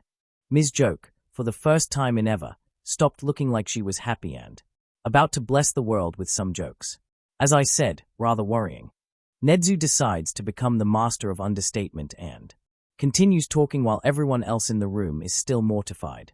She was also quite vocal, almost constantly talking to Rikia-san. If my interpretation of her rants is correct, and they weren't born of her insanity, Detonarat Company destroyed the Hatsume Industries and killed her parents. Redestro then legally kidnapped her through adoption and some bribes, and forced her to design things for Detonarat, while pretending in front of her that he actually kidnapped her parents too, and that their survival depends on her work. At some point she must have realized the deception, and has escaped from Redestro. Somehow she ended up joining Kurogiri's kindergarten for brilliant young villains and is now a part of the League of Villains. Also, if one part of her rant is to be believed, her parents are still with her, and are telling her new ideas for Detonarat Specials and keep urging her to show them to the world. Okay, this is officially the most fucked up thing I have heard about in my life. Maruko announces after the silence becomes unbearable. And I'm not sure what's worse, huh? Backstory, dead parents whispering her ideas for new horrible weapons of destruction and pain, or crowd control tool in the form of robots performing lobotomy on everyone. I now have images in my mind that I never wanted there, and you're to blame. Thank you. And we can't hope to do anything about that. Ms. Joke says. Because Redestro is hiding in Hokkaido behind something like 100,000 Meta Liberation Army soldiers, and the government is too afraid of the economic crisis if they try to dismantle Detonarat. If that makes anyone feel any better, Lemillion decided to speak. He officially hated politics after finding out that a person doing things like that is untouchable despite trying to overthrow the government. Legion made sure that Detonarat Specials aren't for sale, but several hundreds of Hatsume Mai's normal inventions are. Half of those make David Shield scratch his head in disbelief. So, yeah. He sighs. I'm kinda surprised that considering what she showed thus far, she is at least an SS rank. Is that some sort of anti-weak quirk bias? Probably yes. Nedzu replies honestly.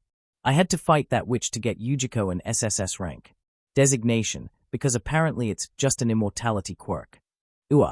So, unless someone has something to add, we've concluded our run through the League members. Or maybe some comments. I have one. Maruko announces. Table of Rejects will officially refrain from participating in any operations against the League of Villains, even after the alliance ends. From now on, for as long as they are okay with it, we have a non-aggression treaty. Feel free to tell him that. Lemillion. Nedzu stares at the rabbit woman openly. He isn't the only one. Excuse me. He asks finally. He didn't expect those words. Nobody, it seems, expected those.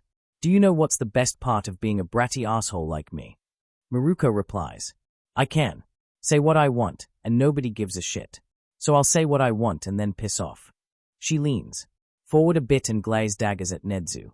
Quirked and quirkless fought for 2 centuries. Before the former one, but neither side ever gave shit about mutants like me. I'm the first complex mutant quirk bearer in the top 10 hero ranking since its inception, and do you know why I got that high? Not because I'm strong, not because I save a shitload of people, but because lewd drawings of me are popular on the internet. I could fight Endeavor to a standstill, and I'd be still popular because rabbits fuck like rabbits, so I obviously have to as well. And don't have me start on heroes with quirks perceived as villainous, because you won't see them in top 15, and they are at the table as well. And this is just the surface level of shittery people like me have to face daily. So if you think that me and the rest of the table aren't one bad day away from going spinner or mine's crew on society, then you better think again. You can't be serious. Sir Night Eye decides to speak. Those are villains, you can't just. They might be villains. Miruko grins, baring her teeth threateningly at Sir, who stops talking. But I relate to them more than I do to you or All Might. The only reason why I bothered coming to this war council is because I know that Nedzu's past is fucked up and he has faced a similar shittery than we do. And because of his recent reforms in the UA, as let me tell you that I also represent 2 quirkless heroes and 27 quirkless sidekicks in Japan that somehow managed to fool everyone and now live in constant fear that their nature will be discovered and their career and lives will be over. I also know that Overhaul has to be stopped. League of Villains? I don't care about their subsidiary groups, they are mostly standard criminals and I'll continue trying to apprehend them. But the League itself? I don't see a villainous headquarters of Legion's evil empire. I'm seeing a safety net that I'm not sure if this fucked up society deserves. Safety net. Lemillion is the one to ask. Miruko looks at him with something hard to read in her face. People like Vampire, Decay, or Mustard could become a threat beyond your fucking comprehension. She replies, how many people could Vampire assassinate with her quirk? Without anyone knowing that's her? All she needs is to get a few villain friends, shank Eraserhead a few times and bam, she can enter Nedzu's office and stab him through the eye. With a fucking pencil. Probably framing Eraserhead in the process, if she plays it correctly. She stays silent for a few seconds, letting the vision float in the room. Decay and Mustard are practically living weapons of mass destruction, with Murder Boner towards the heroes. Now, a thought exercise. How much damage could they cause if Overhaul got to them first? And talked them into overthrowing the world as we know it and ending the concept of heroics. With it. Silence in the room. Lemillion imagines the PLF's warper dropping Decay into crowds of people on the streets. Mustard unleashing his poison clouds on some suburbs during the night, hundreds dying in their sleep before someone would notice the attack and warn the heroes. PLF wouldn't even need to move their army or the numerous around to cause devastating casualties. Legion picked up people that this society broke. Miruko continues, people that had skills and enough spite to use them against everyone, regardless of whether they hurt them or not. People that would have never looked to heroes for help, because the heroes failed them or were the reason for them breaking apart. And instead of using them to murder thousands of people, he got half of them a fucking therapy. Not to mention giving them all a cause that isn't mass murder of civilians and heroes. And if you think that the Villain Academy isn't the same thing, but on a grander scale, then you're all fucking dumb. Anyone's willing to make a bet with me that Asa Naoki is getting more psychological help as a villain than he did as a law-abiding civilian. This changes nothing, save for the League's place on the list of priorities. So Night Eye decides to pick up the glove and fight. They are villains. Their victims might be mostly other villains, but those villains are people as well. Not to mention the fact that their subsidiary groups have way less issues with going after random civilians. We are heroes. It is our job to stop people like that. Their motives and psychological problems influence their prospects on rehabilitation and length of their sentence, not the fact that they have to be apprehended. First of all, Mr. Smartpants, you are a hero. Miruko replies. She is increasingly angry, but it's still manageable.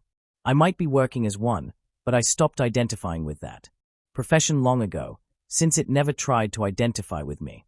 I'm the leader and representative of outcasts hoping to survive in the society that hates them. If I thought that becoming a villain would help them, I'd walk into the Hero Commission's president office tomorrow and dropkick her through the window with a glee on my face. Silence in the room. Best genist. And all might stare at Miruko as if they saw her for the first time in their life.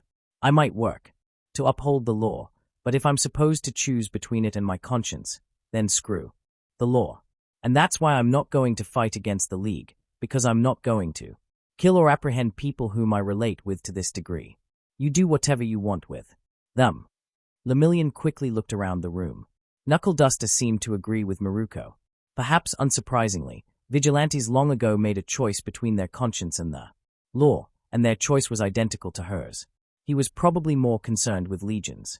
Ties with the All for one. If anything, Ms. Joke's calmness was surprising.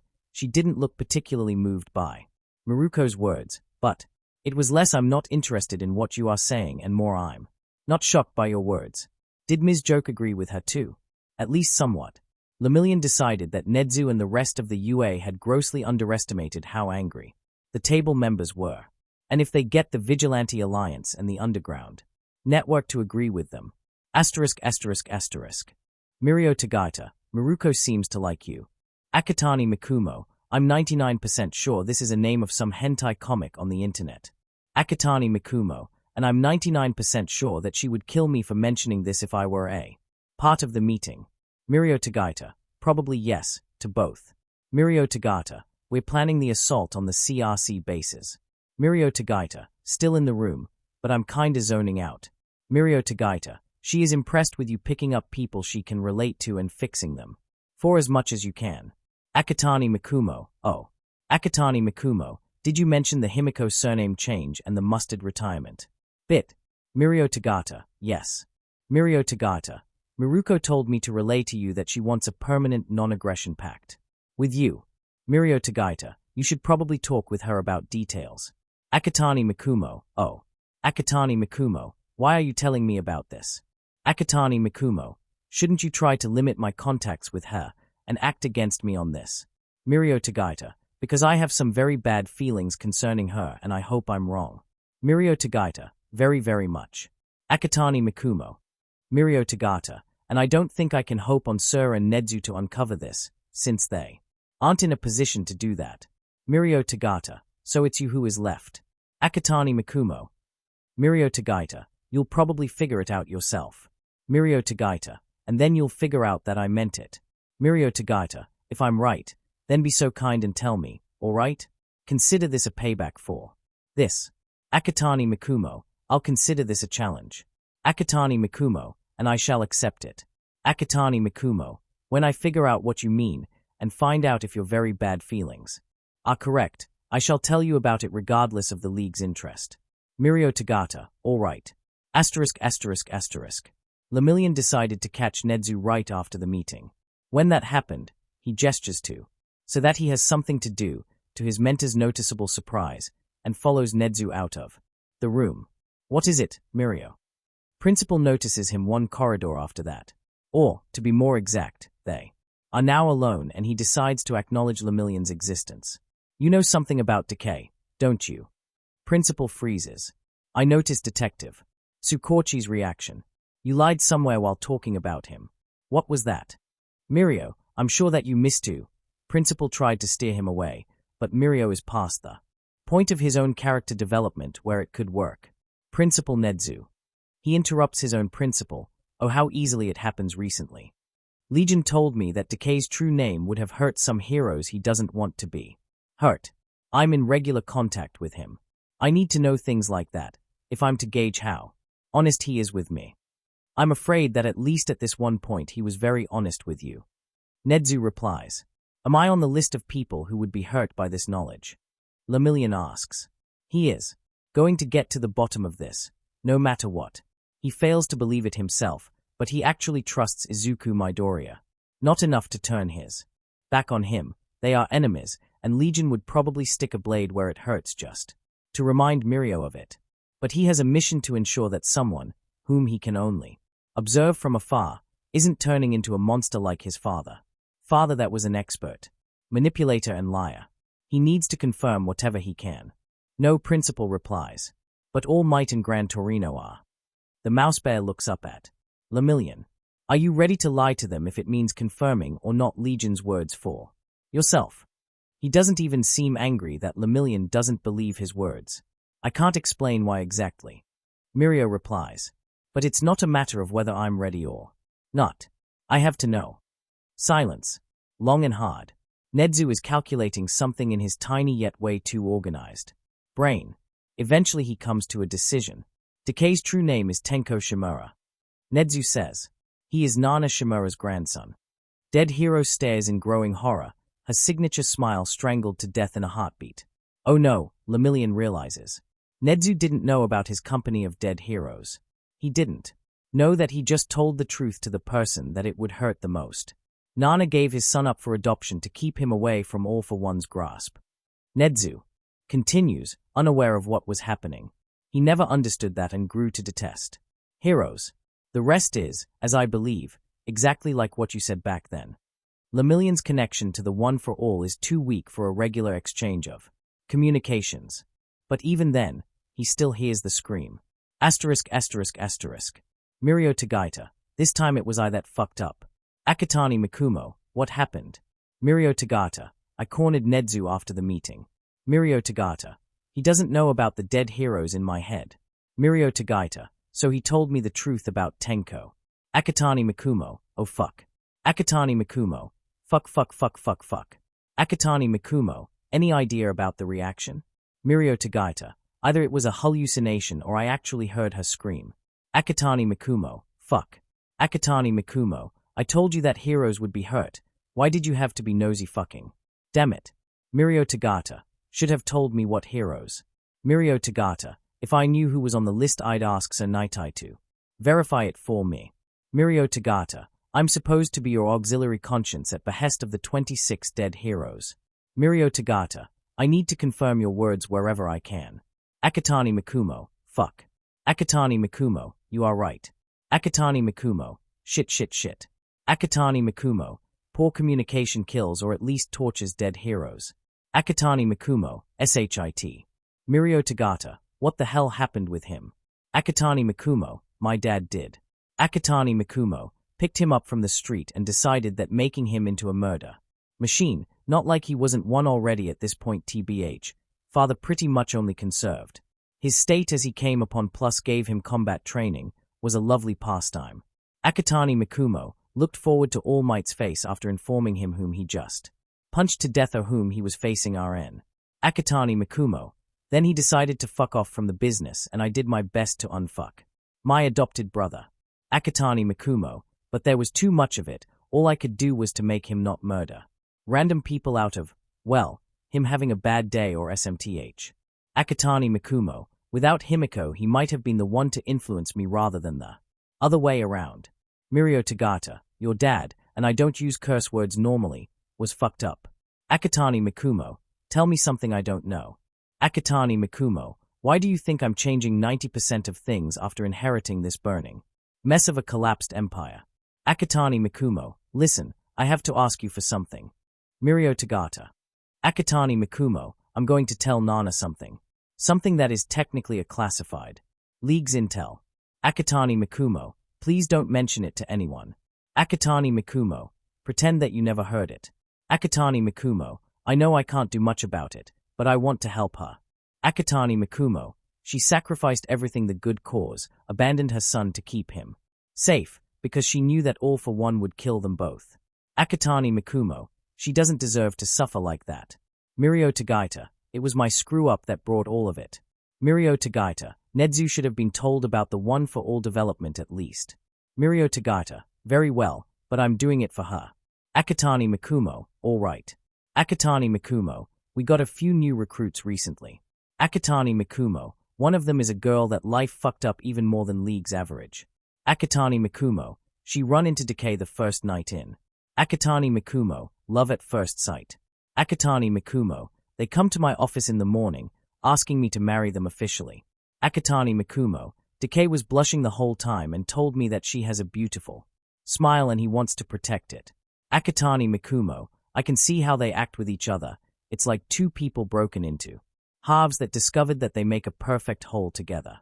Akatani Mikumo. He immediately decided to give her his surname because her family did some fucked up shit to her, and he didn't want her surname to stick around as a reminder of it. Akatani Mikumo. I gave up trying to repair him at some point because he didn't want to get repaired. Akatani Mikumo. He was content being the murder machine known as Decay. Akatani Mikumo. I know this might sound cheesy and weird. Akatani Mikumo, but Akatani Mikumo, I knew Decay for years, but I think that when he is with this girl, I'm seeing Tenko Shimura rather than Decay. Akatani Mikumo, he is a villain and nothing can change this. But for her, he is a hero. Akatani Mikumo, I failed to save him, and I don't know how to even start saving her. But perhaps they'll save each other in time. Akatani Mikumo, also I'm not sure how much it's true. Tenko isn't exactly 100% trustworthy when it comes to his memories. Akatani Mikumo, but I think her son was beginning to forgive Nana before his death. Akatani Mikumo, Tenko's older sister sneaked home an old Nana's poster, and they, plus their mom, had a massive argument about that, when she called him out on hating her for so many years and trying to make them hate her too. Akatani Mikumo, he was shaken, and it seemed like she got a few good hits in. Akatani Mikumo, few days later Tenko had his quirk awakened and everyone died. Akatani Mikumo, he would still have his quirk awakened if Nana was there. Akatani Mikumo, and she probably wouldn't, because my father would have killed her earlier. Akatani Mikumo, hell, she could as well join the casualties list. It was a really powerful awakening. Akatani Mikumo, and they only survived so long because she gave him for adoption. Akatani Mikumo, my father knew about them for years, but didn't make a move on them. Because he had issues understanding positive emotions, at least until he spent a few years with my mom, although that's a probability since I'm not certain about that. Akatani Mikumo, he thought that she abandoned him fully and he had no value when it came to getting to her. Akatani Mikumo, he kept them under surveillance for years and only intervened after the accident that she had no hand in creating, because he decided that all might get psychologically fucked up from that. Akatani Mikumo, your plan worked, Nana. Your sacrifice wasn't in vain. It was a freak accident that no one could foresee. Akatani Mikumo, that's all I can say. Mirio Tagata, I'll tell you if there'll be any reaction from them. Akatani Mikumo, reaction to what? Mirio Tagata, yes, nothing was said, nothing was read, my bad. Mirio Tagata, I should probably purge the entire convo before certain rat hacks in to read what was said, as he now knows about it. Akatani Mikumo, I might have an idea about that. Chapter End Notes. 1. In at least the prototype of all that's left, Gremlin actually had an undiagnosed Class 6 quirk filling her head with engineering ideas, some borderline impossible to make, at an exchange for not being particularly sane, with her eyes being implants, that she made to fool everyone by making it look like those were her quirk. Whether it's the same here and she fooled even Midoriya, well, leaving that to your head canon. Still, she can made some really crazy stuff. Maybe sanity is a restraint when you are this smart. HMPH. 2. Midoriya's love for One for All and its past holders is one of his greatest weaknesses. NGL. Seriously, get a grip. And yes, there'll be consequences for this outburst in the next chapter, though, once again, probably not what would you expect. Chapter Summary. Amusement. Fluff. Like, a lot. But also some menacing moment. Chapter Notes. I promised releases on Fridays, but you have a bonus one this week. Both because I'm a bit too anxious to wait until Friday, too much time, and I need some half measure to get used to longer releases, and because next chapter of Ties That Bind is goddamn glorious and I need to get it out or I explode. Next one is even more glorious, but this time I can hold myself until Friday. Yay. See the end of the chapter for more. Notes. This could have gone better. A white-haired man admitted. Mirio was, once again, in the hero hole in his head. Bad communication is a pain. White hair. Red eyes. Mirio understood who he was facing immediately. The first holder. He once again tries to speak to the heroes he meets in his dreams and, to his surprise, he manages to F first. It was a massive struggle. Words refused to come through until he really focused on them. If he lost said focus, everything was undone in an instant. Yes, that I am. The man in front of him replies. Yoichi Shigaraki, the first holder of the One of All. Can't say I'm the creator of it, since that honor unfortunately belongs to my dear brother, Hisoshi Shigaraki, or, apparently, Hisoshi Midoriya. Mirio expected hatred in his voice when brother was mentioned. Instead, there was just an emotional void. Not what he expected from a reverse Brocon. Then again, how many years? Can you be emotional about something like that? I've decided to come as the second one. He continues. Since Nana is, currently, indisposed, we would have all died of boredom if we just hung around people's heads. Contrary to popular opinions, people's lives aren't that interesting. And seeing people attend the hero schools for the 10th time in a row gets repetitive. So we can zone out, which is something like a dream state. Most of us are like that now that All for One Senior is out. The last thing we did with full attendance was deciding how to react to the fact that Legion is his son. They don't. He tries to reply. He isn't sure if he managed to convey his meaning properly, but Yoichi quickly proves that he did. They do. He replies. They see what you are doing. They still know what's happening and will eventually show up to assist you. They are conscious, just differently. Nana retreated to that state after she heard of what happened to her family. But she did see what my nephew wrote. I'm just not in a position to know what she thought about it. He sighs. She is a tough one, so I'm optimistic. Although this was a hit in the worst possible place for her. Lemillion can understand that. Legion?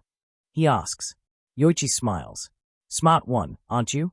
All might make a good choice. Being complimented by the source of his quirk, to quote Legion, pretty much a fabled demigod who forged a sword to slay the demon lord in some mythical antediluvian age, is an interesting experience. Yes, the talk is at least partially about him. Before we start, let me reassure you that as of now, our opinion on your friend, Nemesis, Friendesis, Mirio has no idea what to call it either. Well, it didn't change. He is on probation, and he will stay on it until his death. He has the most dangerous of all quirks out there and has my brother as his father. If anything, I find it miraculous that Hisoshi failed to make him into a perpetually hateful monster hating the very concept of heroics. And while I believe in miracles, I prefer to be cautious. He pauses for a few seconds. Mirio finds the strength in himself to nod, showing that he agrees. Doesn't stop me from being interested in my nephew, you know. In tourist? Lemillion asks. Yoichi nods. I thought that my family had ended when All Might defeated Hisoshi. He replies. Now I know that I have a nephew who doesn't appear to be a maniacally evil monster like my brother, plus a sister-in-law whom I know nothing about, and apparently an adopted niece. So of course I'm curious about them. But there is something else. Yoichi sighs. Listen, I spent many years fighting my brother, then even more watching others do the same. I know how dangerous he is, and I know how much of a master liar and strategist he was. I might have gone a bit paranoid in the meantime, not gonna lie, and so I can't help but be worried. When my nephew keeps using terms like my father's defeat, end of my father's career, or him getting punched so hard that his face stayed on the fist, but not even once using the word death or dead dud. Lemillion's eyes widen. This is most likely me being paranoid, as the others appear to be disagreeing with me. Yoichi admits, and Mirio doesn't doubt it for a second, one of Japan's first heroes is honest. In that statement, I saw the battle from the first-person perspective. I saw how bad the beating Hisoshi received was, and I saw him knocked out cold with a lethal amount of wounds. He had quirks that could save his life even in that state, but All for One requires its user to issue verbal or thought orders to activate quirks. I know that his body was recovered, and he was confirmed dead in the hospital, but now I also know that he had many of those infiltrated. My estimation is a 95% chance that he died, and only about 5% chance of him surviving. Albeit if the latter option is correct, he certainly ended up in a way worse state than All Might's sister. Lemillion pushed the word out of his mouth. Yoichi nods. That's correct. Her quirk could certainly heal him from his wounds. The hero replies. Izuku finding her for him makes perfect sense in this scenario. Having her heal All Might back to full strength makes absolutely no sense, however. If he recovered, he would certainly keep his son and potential heir on a tight leash. He was controlling, to say the least. And being part of his family didn't save you from that.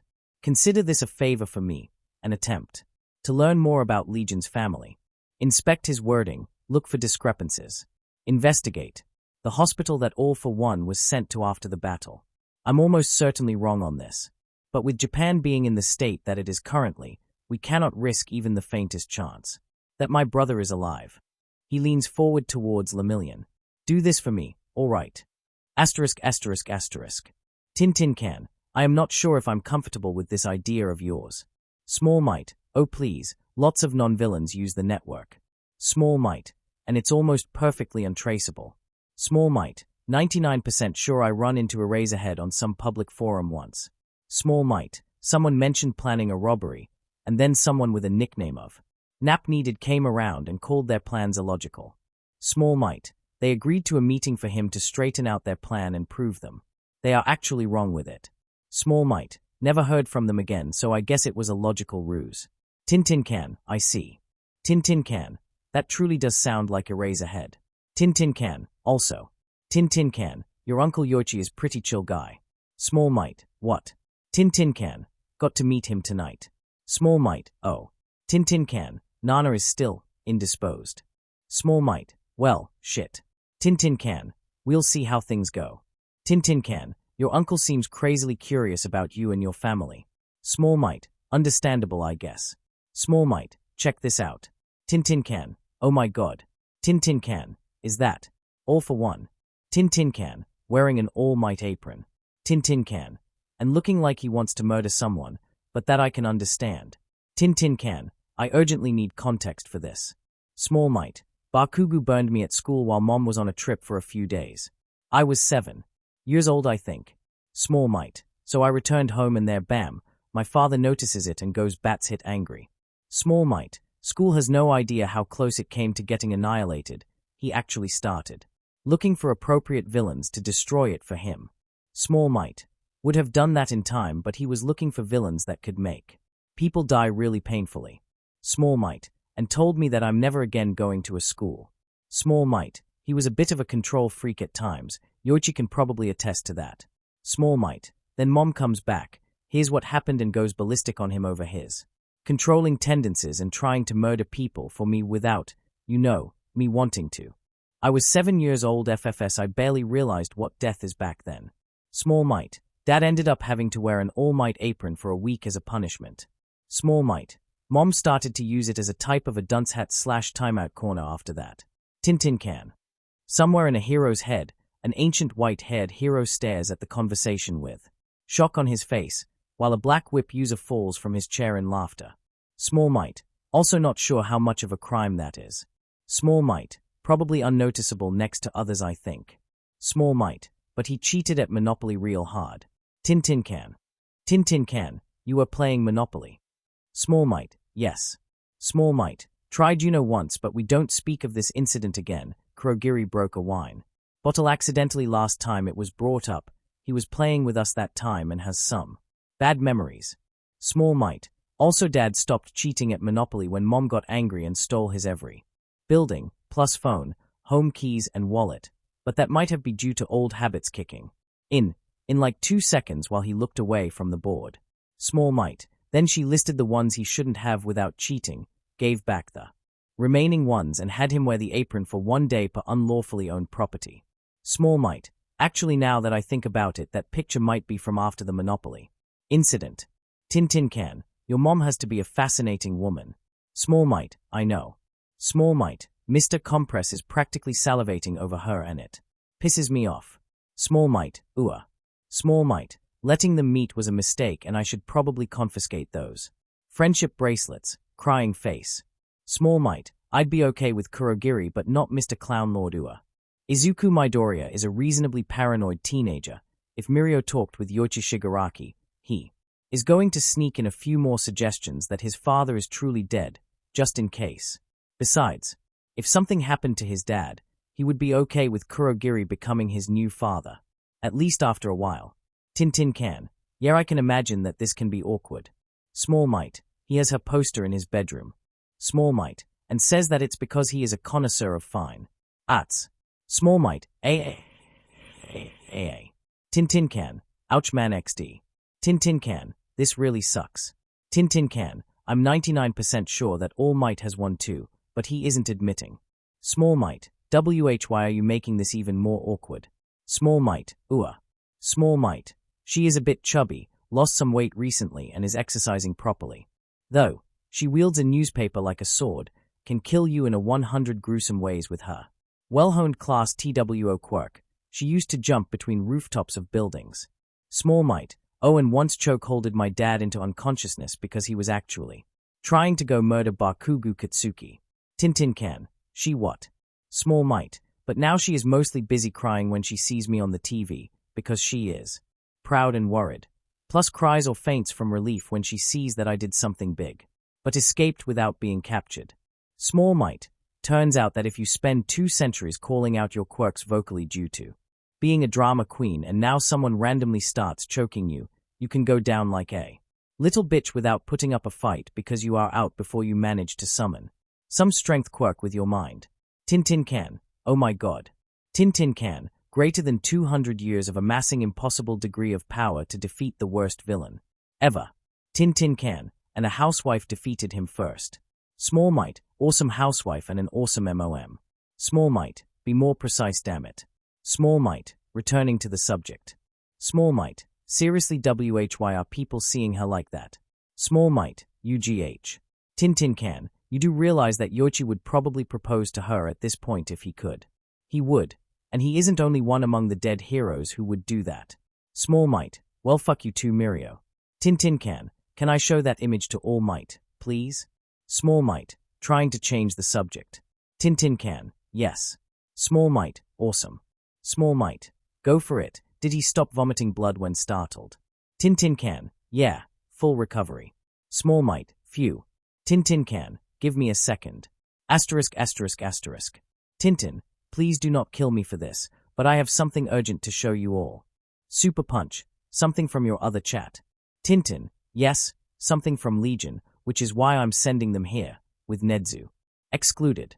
Deadpan Stalker. Do it then. Something about the CRC raid. Tintin. No, but I think that in those trying times we all need some good laugh. Deadpan Stalker. Said like a true hero. Lie detector. Fair. Tintin. And here it goes. Lie detector. What? Deadpan Stalker. I'd like to inform you, Mirio, that All Might was eating a cheeseburger when you sent it and you've almost had him choked to death on it. Deadpan Stalker. Good job. I'm proud of you. Deadpan Stalker. That's some good joke. Deadpan Stalker. Photoshop? Tintin. Apparently not. He was cheating in Monopoly and mischief had him wear that as a punishment. Deadpan Stalker. What? Tintin. But you are free and encouraged to analyze it if it's a Photoshop. Tintin. I'm curious about it myself. Tintin. No picture of the other incident I just heard about, the one where ALO wanted to violently murder Legion's bully, so mischief ended up having to chokehold him into submission. Tintin. Apparently All for One was such a drama queen that he got super used into calling his quirks vocally, and she got him unconscious before he managed to call out quirks to defend himself in his mind. Tintin. He went down like a little bitch without putting up a fight, to quote Legion. Deadpan Stalker. What? Lie detector. And now you broke him too. Lie detector. Gran Torino is probably seeing it too, but can't reply due to injuries. They are installing the prosthetic replacements today. Lie detector. So on behest of the only person still capable of talking on that chat, namely myself, I'll just say what the hell, Mirio. Tintin. Had a talk with Yoichi Shigaraki, the one for all first holder, and all for ones brother, this night. He is super interested in the newest addition to the family. So in his name. I'm interrogating Legion about details and he is talkative. Tintin. I'm doing my best not to phase through the chair and the floor due to losing control over my quirk over laughing too hard. Tintin. Winning thus far but hard to say how long it will take. Tintin. GTG bye. Asterisk. Tintin can. All Might almost choked on a cheeseburger. Small Might. LOL. Small Might. Now I want one too, but Kurogiri gets assy about us eating junk food. Tintin can. Also I've decided to spare them from knowing what sort of nickname you are using here. Tintin can. Seriously man, this is weird. Small Might.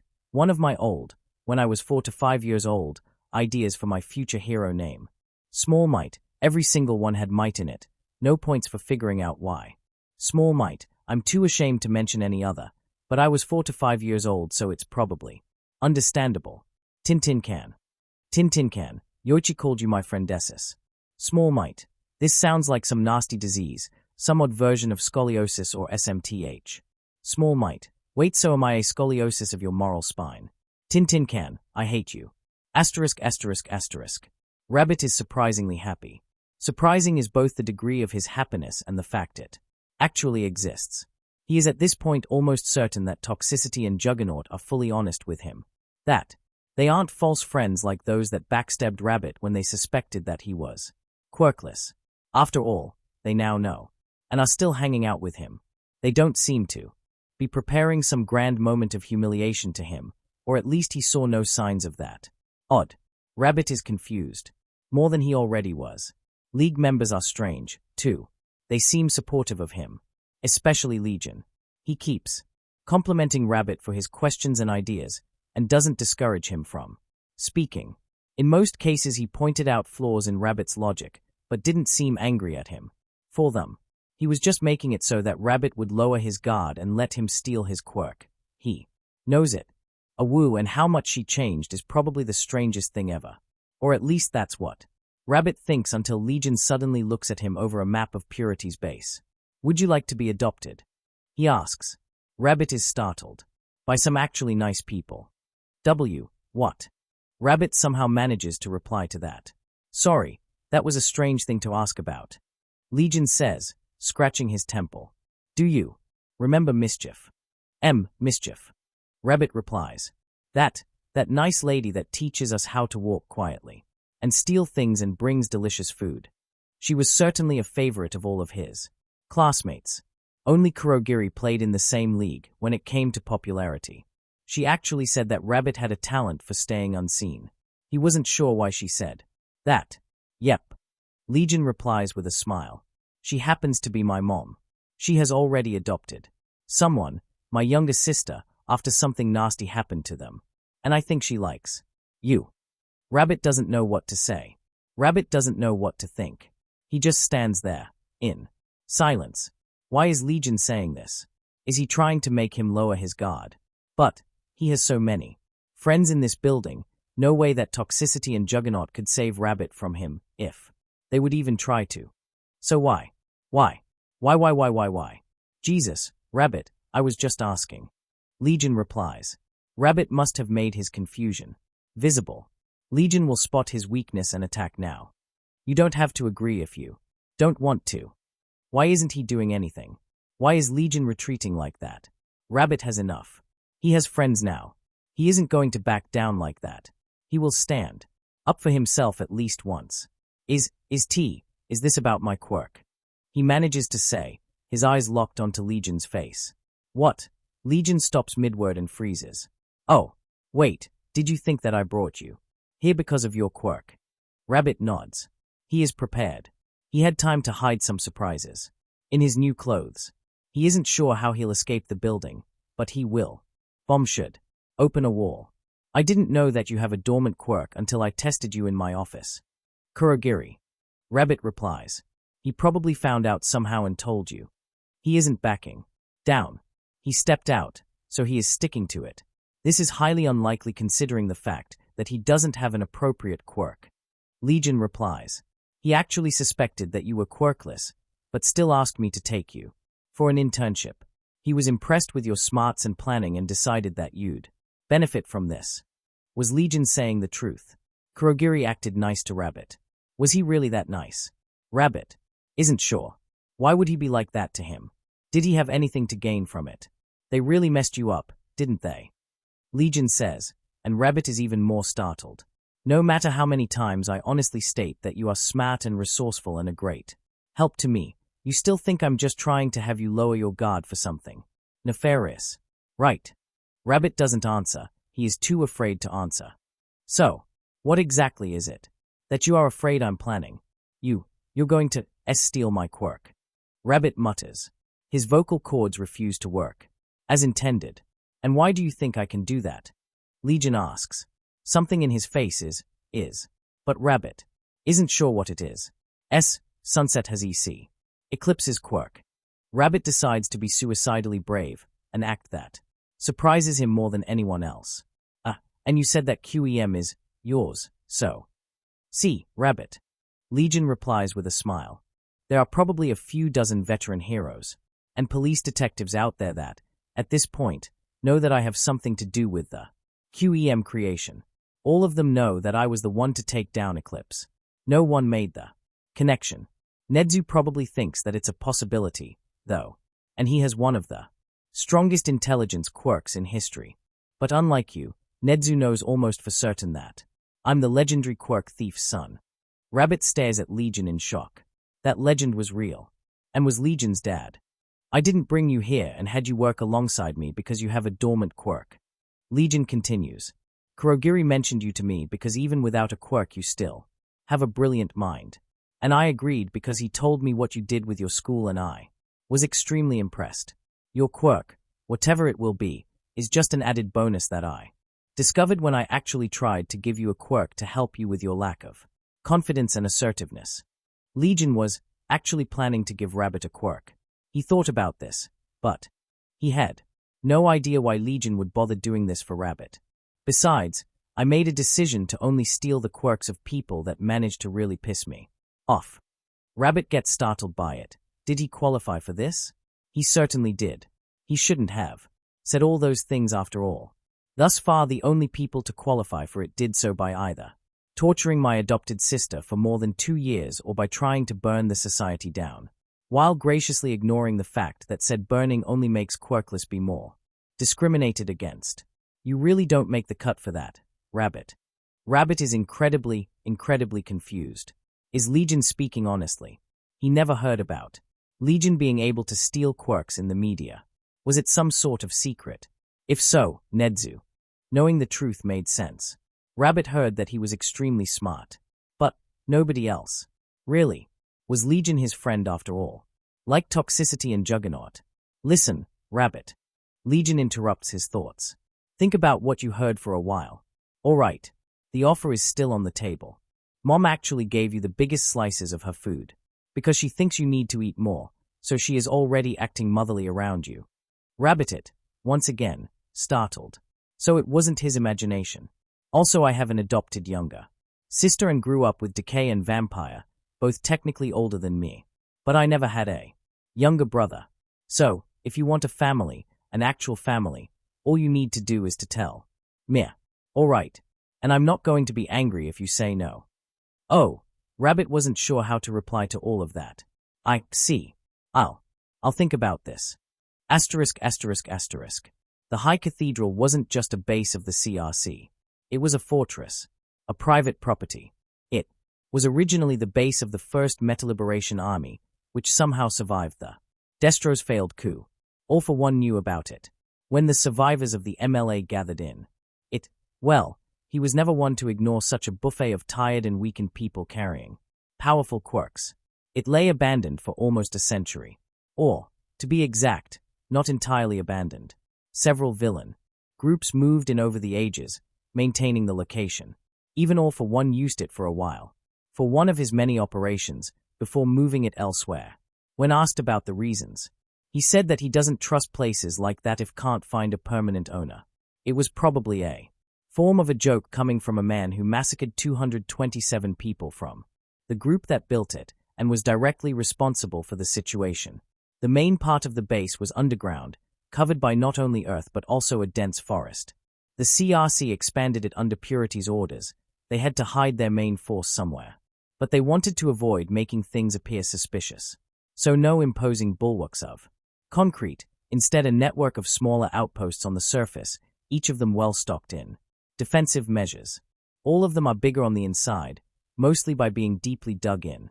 On one hand, the creature rejection clan forces defending the High Cathedral couldn't instantly overwhelm any attackers, due to being scattered around. On the other, they've managed to amass astounding amounts of war gear over the years. Purity, for all her faults, was a brilliant organizer. Worst of all, investigating the High Cathedral was almost pointless. Heir would only spot the surface installations, and there weren't many of those. Vampire would have to attack someone per every installation to check, and Purity knew about her quirk at this point. Vantablack was their only option, and he did manage to learn a lot, but he wasn't a perfect and infallible mean of reckon. In the end, they managed to successfully locate 17 camps in the general area of the High Cathedral and learn of the approximate number of active CRC members, 750, living in the area. Vantablack has also managed to establish a contact with their spy on the inside. However, for all her ability to steal data from Purity's command center thanks to some gremlins babies, her knowledge of the greater High Cathedral was limited.